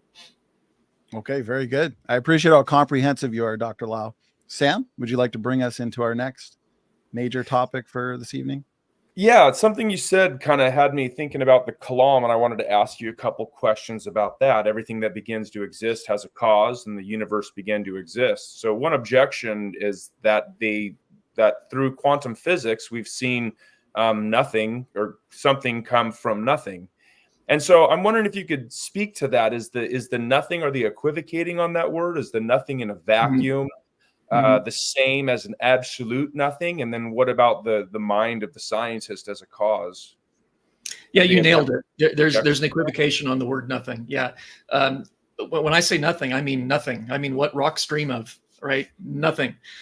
Whereas space or vacuum is something. And I know it's something because it has properties. You can measure it. It has dimensionality. Space is three-dimensional, right? It has length and width and height. And space has certain properties. It has an electromagnetic permeability and permittivity and so on. Empty space has properties. And empty space, one of the things it can apparently do is produce virtual particles. So when we talk about virtual particles, it would be better to say they come from the vacuum being the substance of space, the fabric of space, as it were. So virtual particles can apparently pop into existence and cease to exist. And this is kind of theoretical, but at least the math works. It's consistent with the Heisenberg uncertainty principle. And apparently is how forces are mediated. So there are virtual photons that can be emitted by particles and absorbed by other particles, which basically give them instructions to come a bit closer or move away a bit. And that's how electromagnetic forces respond. But yeah, currently I have no reason to doubt that there really are what we call virtual particles that can be brought into existence from the vacuum, and then they go back into the vacuum within a certain amount of time, depending on their energy, and all according to the Heisenberg uncertainty principle. So we got to be careful what we mean when we say nothing. Vacuum is not nothing. Vacuum is something, and it has the ability to produce particles under certain circumstances. And what about the cause? Is the experiment there done in a way to eliminate the necessity of a cause being the mind that we would say would be the mind of God, but in the experiment it would be the mind of the scientist? Yeah, it doesn't eliminate causality. I mean, if causality were eliminated, you couldn't study quantum mechanics anyway. We're assuming that cause and effect still apply. It's just how we're able to draw conclusions about what happens. But in terms of the exact details of what's causing the vacuum to produce these particles, I think it's not known. We can put limits on it. We can write equations that describe it, like the Heisenberg uncertainty principle. But regarding what's causing it, the vacuum's causing it. What's ultimately causing the vacuum? Ultimately, God, right? God is the distal cause of everything. Things exist because God so wills it. But in terms of the immediate or proximate cause, the vacuum causes virtual particles, or the laws of nature, if you will, which are descriptions of the way God normally upholds his creation.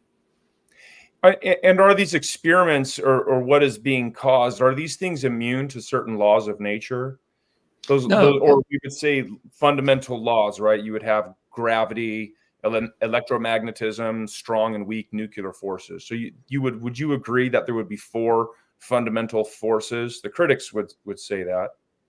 Yeah, I think that's true. I think there's good evidence for that. There are 4 fundamental forces, and they can be unified under certain conditions. There seems to be good science there. The math is consistent.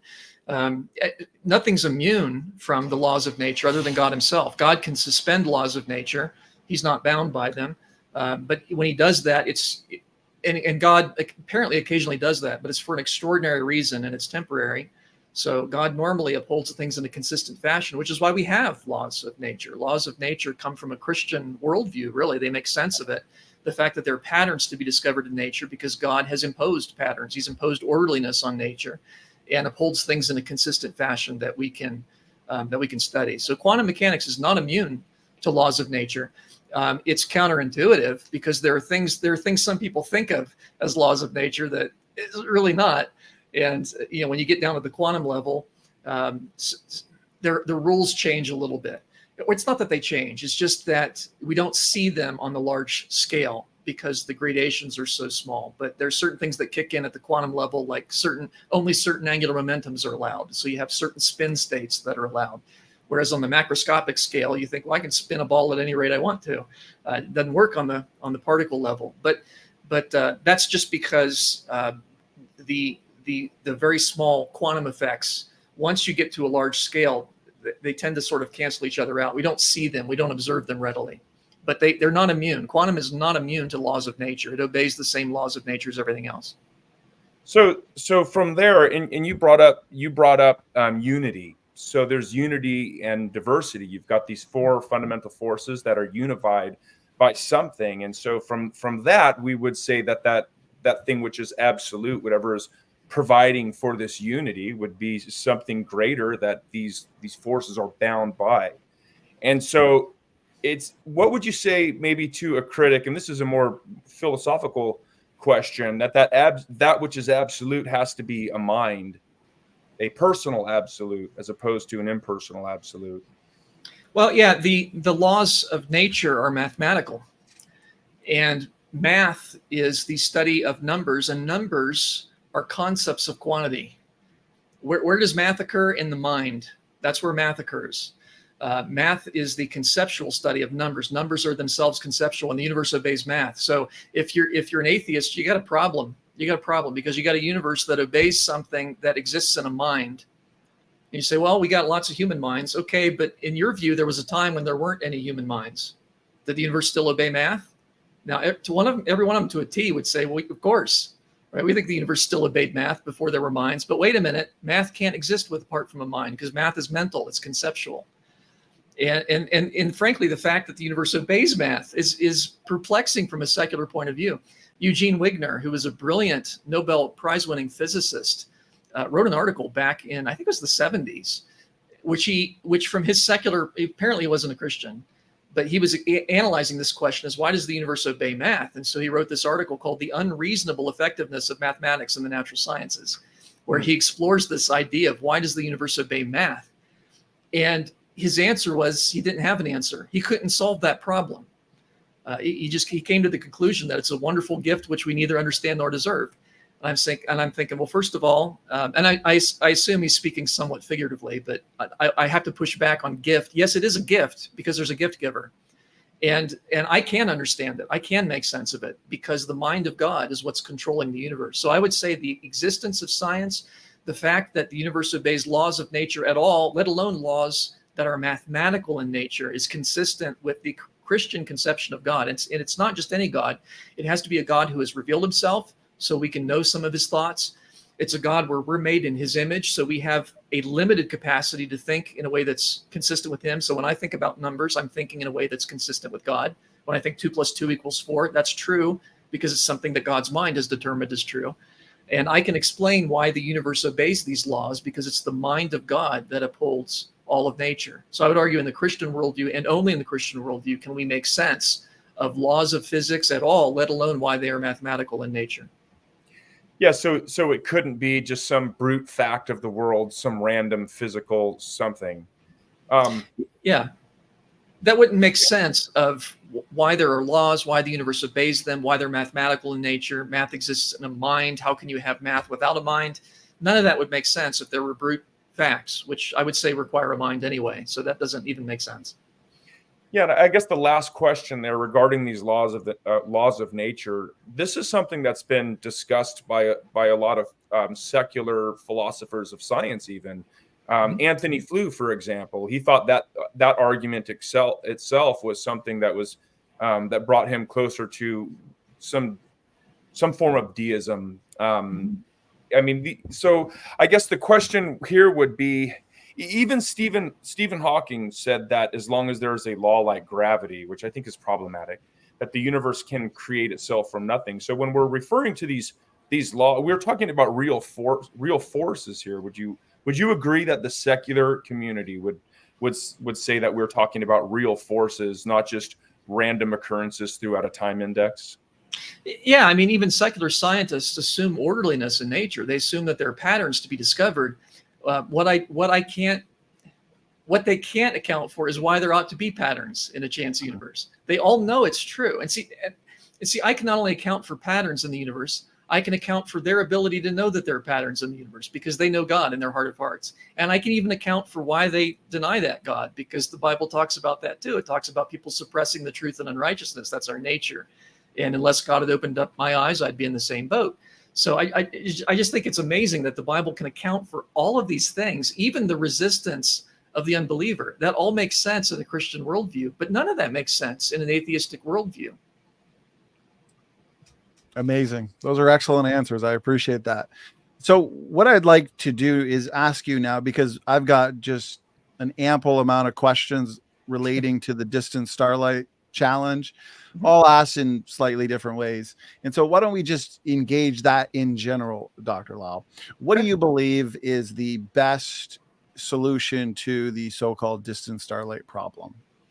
Yeah, I think it's what I've called the ASK model, anisotropic synchrony convention model, which basically goes back to the fact that the speed of light in any one direction is not measurable without first assuming it, either directly or indirectly, tacitly. That's something that Albert Einstein wrote about. He knew about that. It's called the conventionality thesis.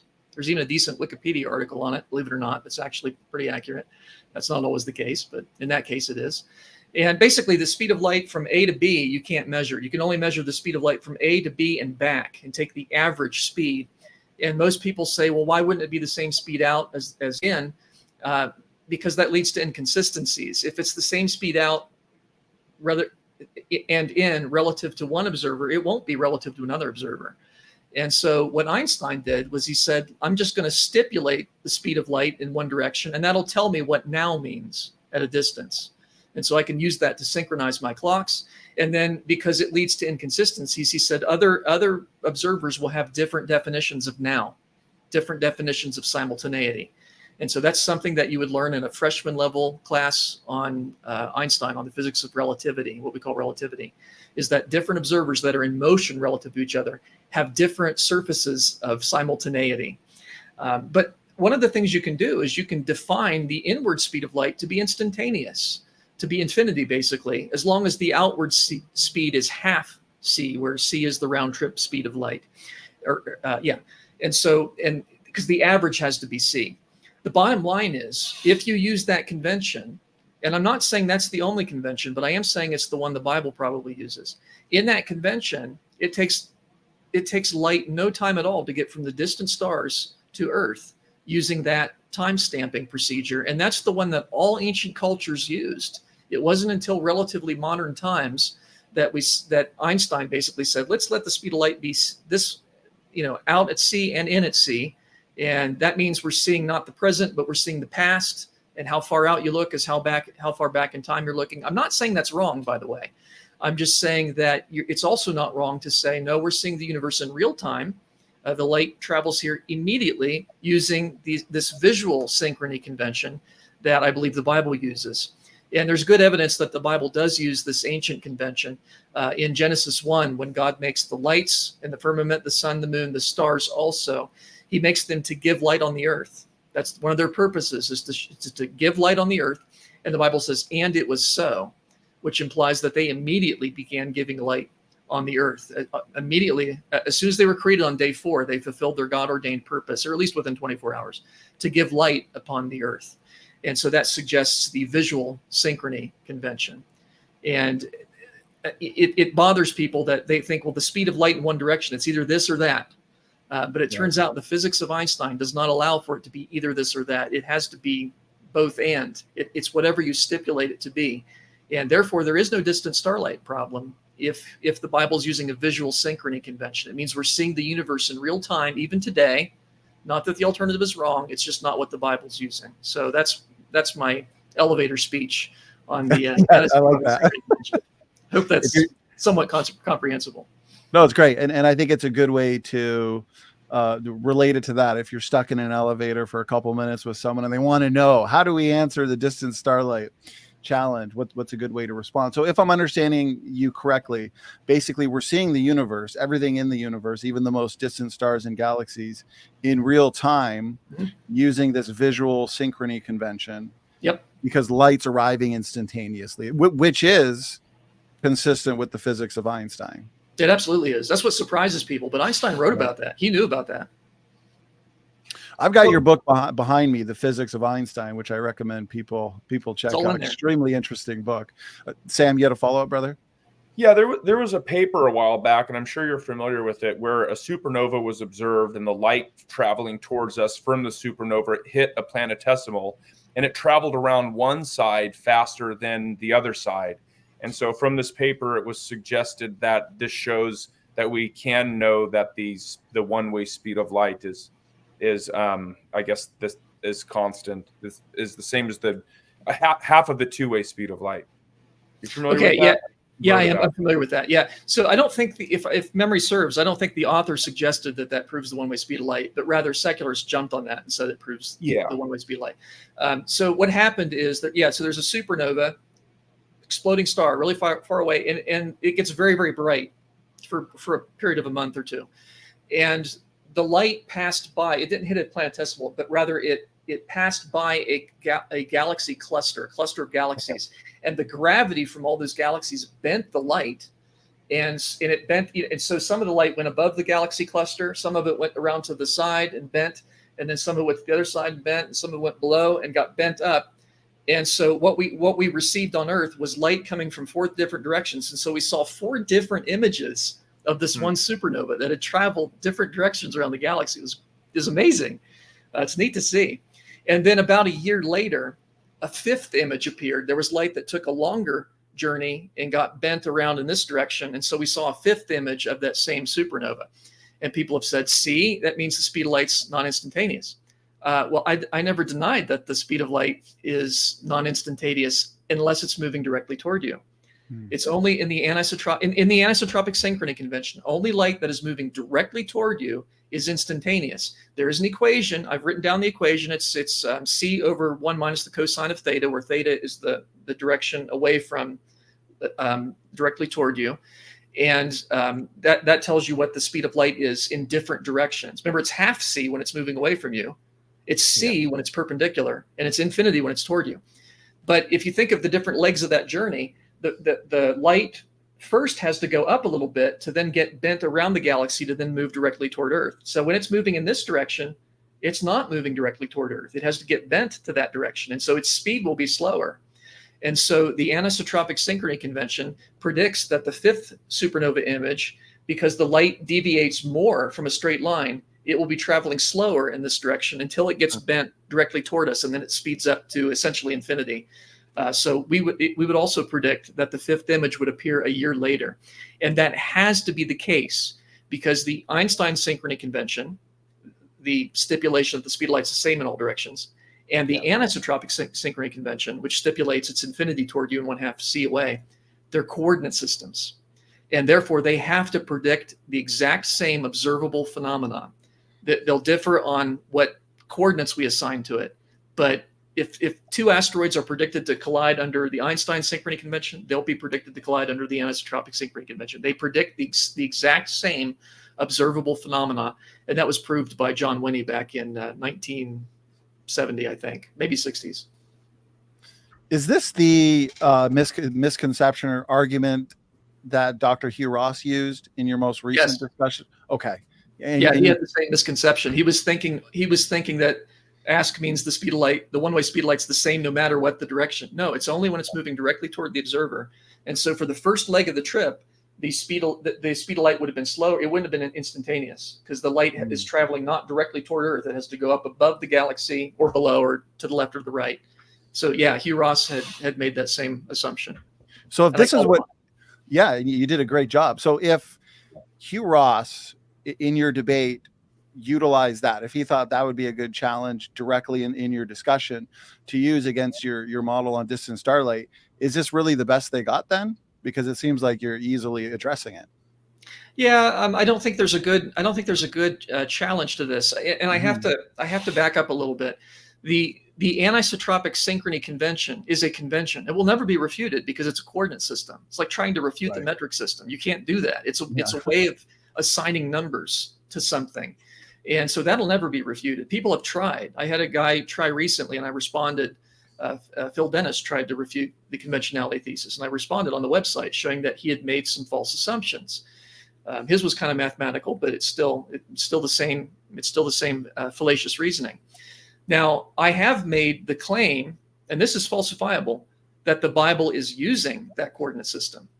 That could be true or it could be false, right? That's not a convention. That's a factual claim. I think it's true. That could be refuted. I don't think it will be. I think there's good evidence that the Bible uses the ancient method of defining when something happens by when we see the light arrive. Every ancient culture did that. It wasn't until modern times we began subtracting off a hypothetical light travel time by stipulating its one-way speed to be c. So I don't think anybody will ever refute the conventionality thesis or the ask coordinate system, but the model is theoretically falsifiable. It just hasn't been falsified yet because I think it's a good model. Yeah. And I appreciate that you've engaged the critics in video form, in written form, and also in several interviews that you've done. And so here's a skeptic who's been wanting to challenge your model here. And so he sent this in advance. And I think, or wait, not that one. Let me see. I think you kind of just addressed it actually, but let's leave no stone unturned. So right here, Mr. Anderson. And so he says this, it's a two-parter. We'll work through it. He says, you say that it is impossible to measure the one-way speed of light, but also that you believe it is infinite coming toward us, which means we see the stars as they are. And part two of his question here. The speed of light coming towards us is instantaneous. We can see distant starlight to synchronize clocks and accurately measure the one-way speed of light. Which is it? Immeasurable or not? Yeah, it's not measurable without first assuming it. You can presuppose because it's not a question of nature. It's a stipulation which I can make of my own free will in order to arrive at a definition of simultaneity. So if I stipulate the speed of light to be instantaneous toward me, I can use that to synchronize my clocks. And then when I measure the speed of light using my synchronized clocks, I'll find it's exactly what I stipulated it to be. And so, but you can do that with you can do that with any synchrony convention. You can say, I want the speed of light to be 3/4 c this way, and whatever it is in the remaining trip, and synchronize your clocks that way, and then measure it. But you see how that's circular? You can't independently measure the one-way speed of light without first assuming it, and that's because it's not, as Einstein put it, the speed of light in one direction, he said, is in reality neither a supposition nor a hypothesis about the physical nature of light, but a stipulation which I can make of my own free will in order to arrive at a definition of simultaneity. That's in his 1916 book on relativity, so you might check that out. That's good. That's really good. And so right here just came in, based on what we were talking about earlier, you recommended a paper, green pea galaxies, I think it was, a specific point. And so this viewer said that he went and looked it over a little bit. And so he's got a follow-up question. Okay.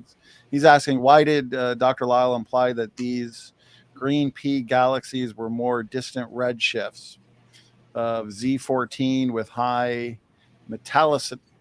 There we go. Metallicities when they're really Z8.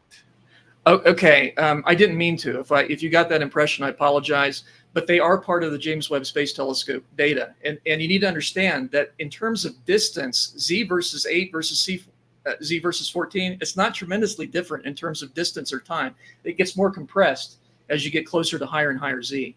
So my point was simply that we have very high redshifted galaxies that, according to the Big Bang view, are extremely early in the universe.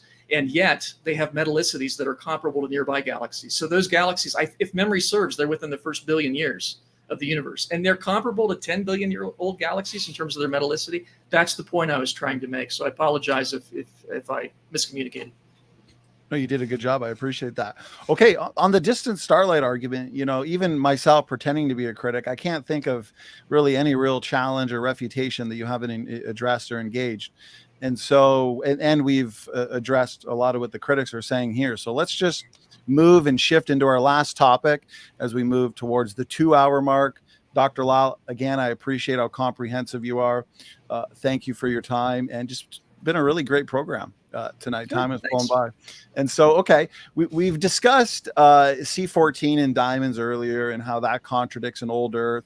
Carbon dating is a form of dating method for an old Earth, but let's discuss a little bit your other dating methods and how your critics, they'll look to older rocks and they'll say that these date older than your younger rocks, and so the geological strata must be billions of years old rather than just a few thousand. And so, Dr. Lisle, I was wondering, what's a good general response, maybe an elevator response to those kinds of dating methods?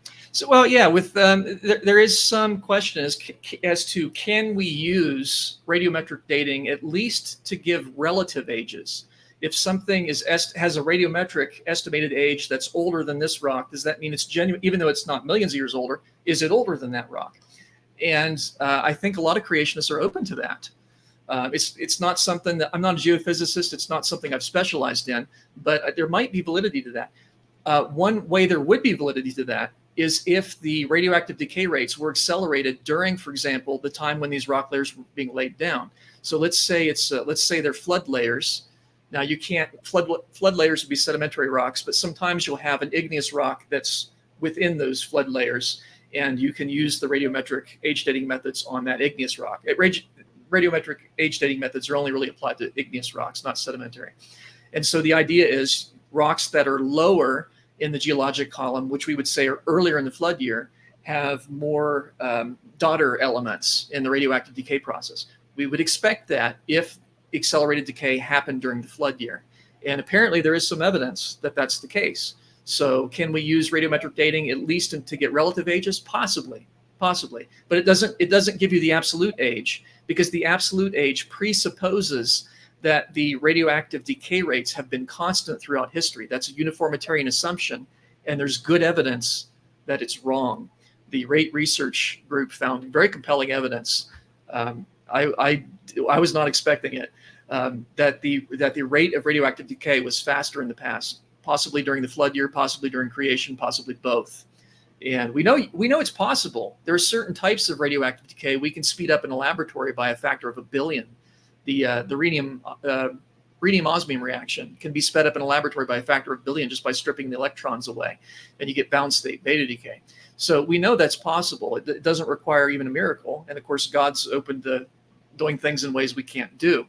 So that's the thing you have to watch out for. What are the assumptions that are involved in these dating methods? And inevitably, some degree of naturalism and uniformitarianism. And those are assumptions that I, as a biblical creationist, would reject. If I could follow up with that, what are because you mentioned accelerated nuclear decay and then the lines of evidence that the rate team discovered with their observations. The three that I typically hear and will convey when people ask me about it are radio halos, helium and zircon crystals, and also fission tracks. Mm-hmm. I find the radio halos one sometimes difficult to convey. Me too. but the helium one, I feel like is a little easier, more easier to understand, I guess, and makes a lot of sense too. And so I'm wondering and I think I know now, what your favorite lines of evidence are for accelerated decay. Yeah, the helium one I find really compelling and fairly easy to explain, because when radioactive decay happens, when a uranium atom, and it turns into another atom, which turns into another, all the way down to lead 206, lead stable. So once you get lead, the process stops. But if you have a bit of uranium in a crystal, in a rock, during that process, every atom of uranium that changes into lead produces 8 helium nuclei as part of that process. And helium, that helium's a gas. It'll easily grab onto a couple of electrons and become helium gas. And helium is a gas, and because it's a gas, it can move through rocks. Rocks are porous. We think of rocks as solid, but they have little gaps in them, and gas can escape through rocks. And so what we find are rocks that have evidence that they once had uranium in them. They probably still have a little bit of uranium in them, and lead, and there's helium as a byproduct. So that tells you, and there's a lot of helium. And so that tells you a lot of uranium has decayed into lead. A lot of that's happened. And you say, well, there you go. See, a lot of decay has happened. That takes millions of years at today's rates. But here's the problem. If that happened at today's rates, the helium would have had plenty of time to leak through the rock. It doesn't take long. We've measured the rate at which helium can move through rock, and it's temperature dependent. But we can map that out and take a look at what the temperatures would have to be and so on. And we find that in over millions of years, the helium would be gone. It would have all leaked up into the atmosphere. And so the fact that we still find helium tells us that a lot of decay has happened, and it happened recently, not millions of years ago, or otherwise the helium would be gone. And so the logical conclusion to that is the decay rate must have been faster in the past. And again, this is a line of evidence that I find very compelling. It's consistent with the polonium radio halos. It's consistent with the fission tracks. I just find it easier to understand than those two. But fission tracks are produced when you have like uranium in a crystal, and it'll damage. When it releases some of these particles, it'll damage the crystal. And so you'll see these little lines zipping away. Those are fission tracks. And the problem is fission tracks over millions of years, they should disappear because they get randomized. Thermal motions in them tend to eliminate the fission tracks, but there they are. Mm-hmm. And so again, that's an indication that you have a lot of radioactive decay happening, but happening relatively recently, and therefore at a much accelerated rate.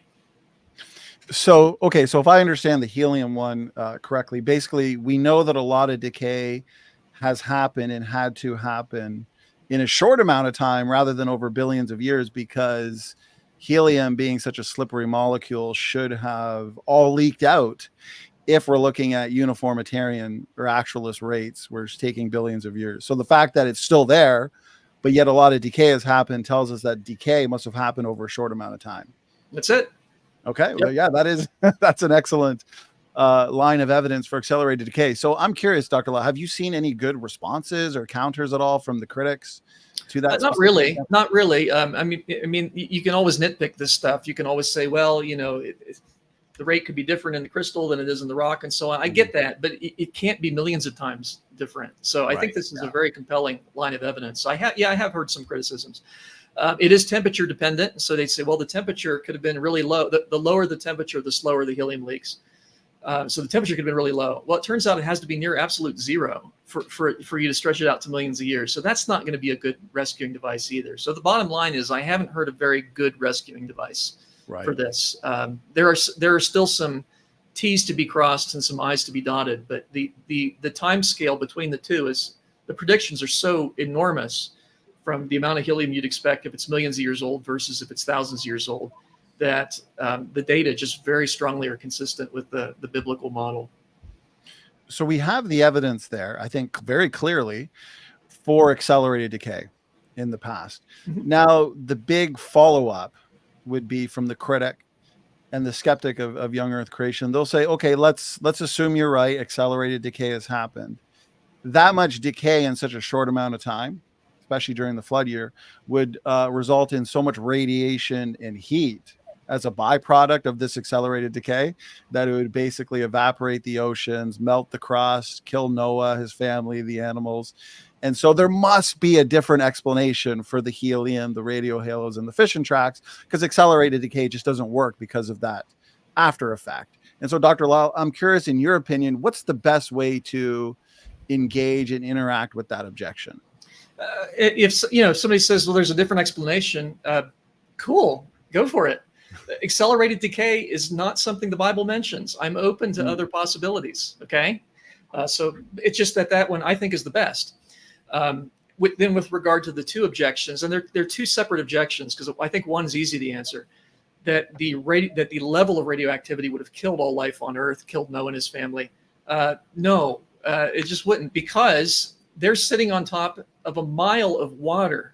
And water is really good at absorbing radioactive elements. The radioactivity is not going to go all the way from these heavy elements that are deep in the earth, all the way up through a mile of water up to Noah. If you smooth out the Earth's surface, the Earth would be covered with water to a depth of 1.6 miles. So they're not going to have to worry about radioactivity.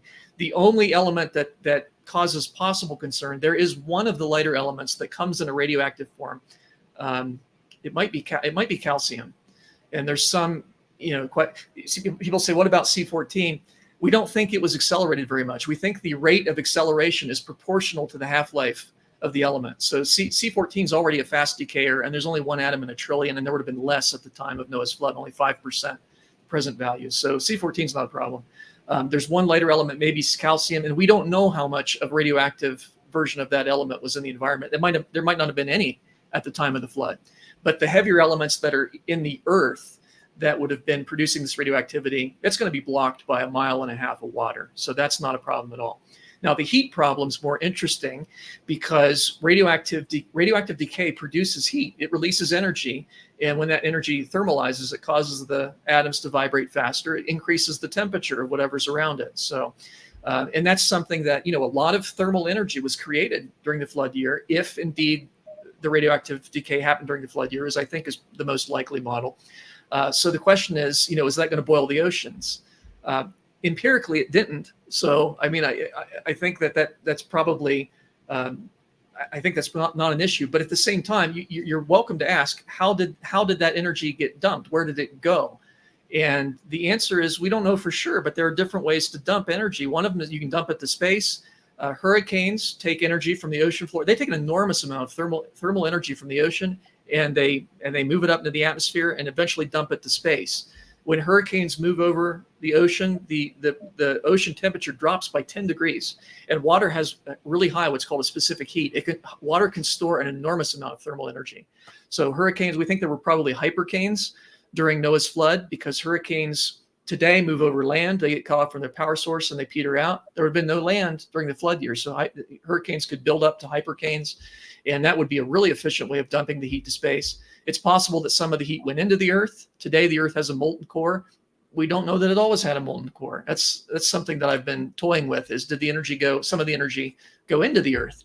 And if we take all the Earth's internal heat, would that account for all the heat that was produced during accelerated decay? So there are different ways to dump the energy to space. So it's not a problem, but it is something that we should investigate, and creationists are continuing to investigate. My point is, it's not a fatal problem. Nobody's come along and said, this is the amount of energy that's produced and you can't get rid of it. There's no way to get rid of it, because we know of several ways to get rid of it. So they'd have to eliminate all those as possibilities. But I think it's an ongoing investigation as to what are the mechanisms and which is the most important.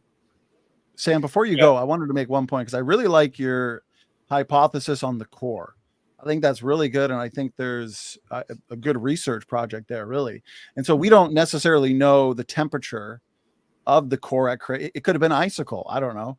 And so a lot of that energy and heat could have gone to the core. And now the core, we understand, is extremely hot today because of that. So I'm curious, how would that heat be transferred to the core? Would that be like a supernatural transferring by God, or is there something going on scientifically that? Yeah, well, I mean, first of all, I don't know that that's the right explanation, and it's probably not the full explanation. There's probably multiple processes going on.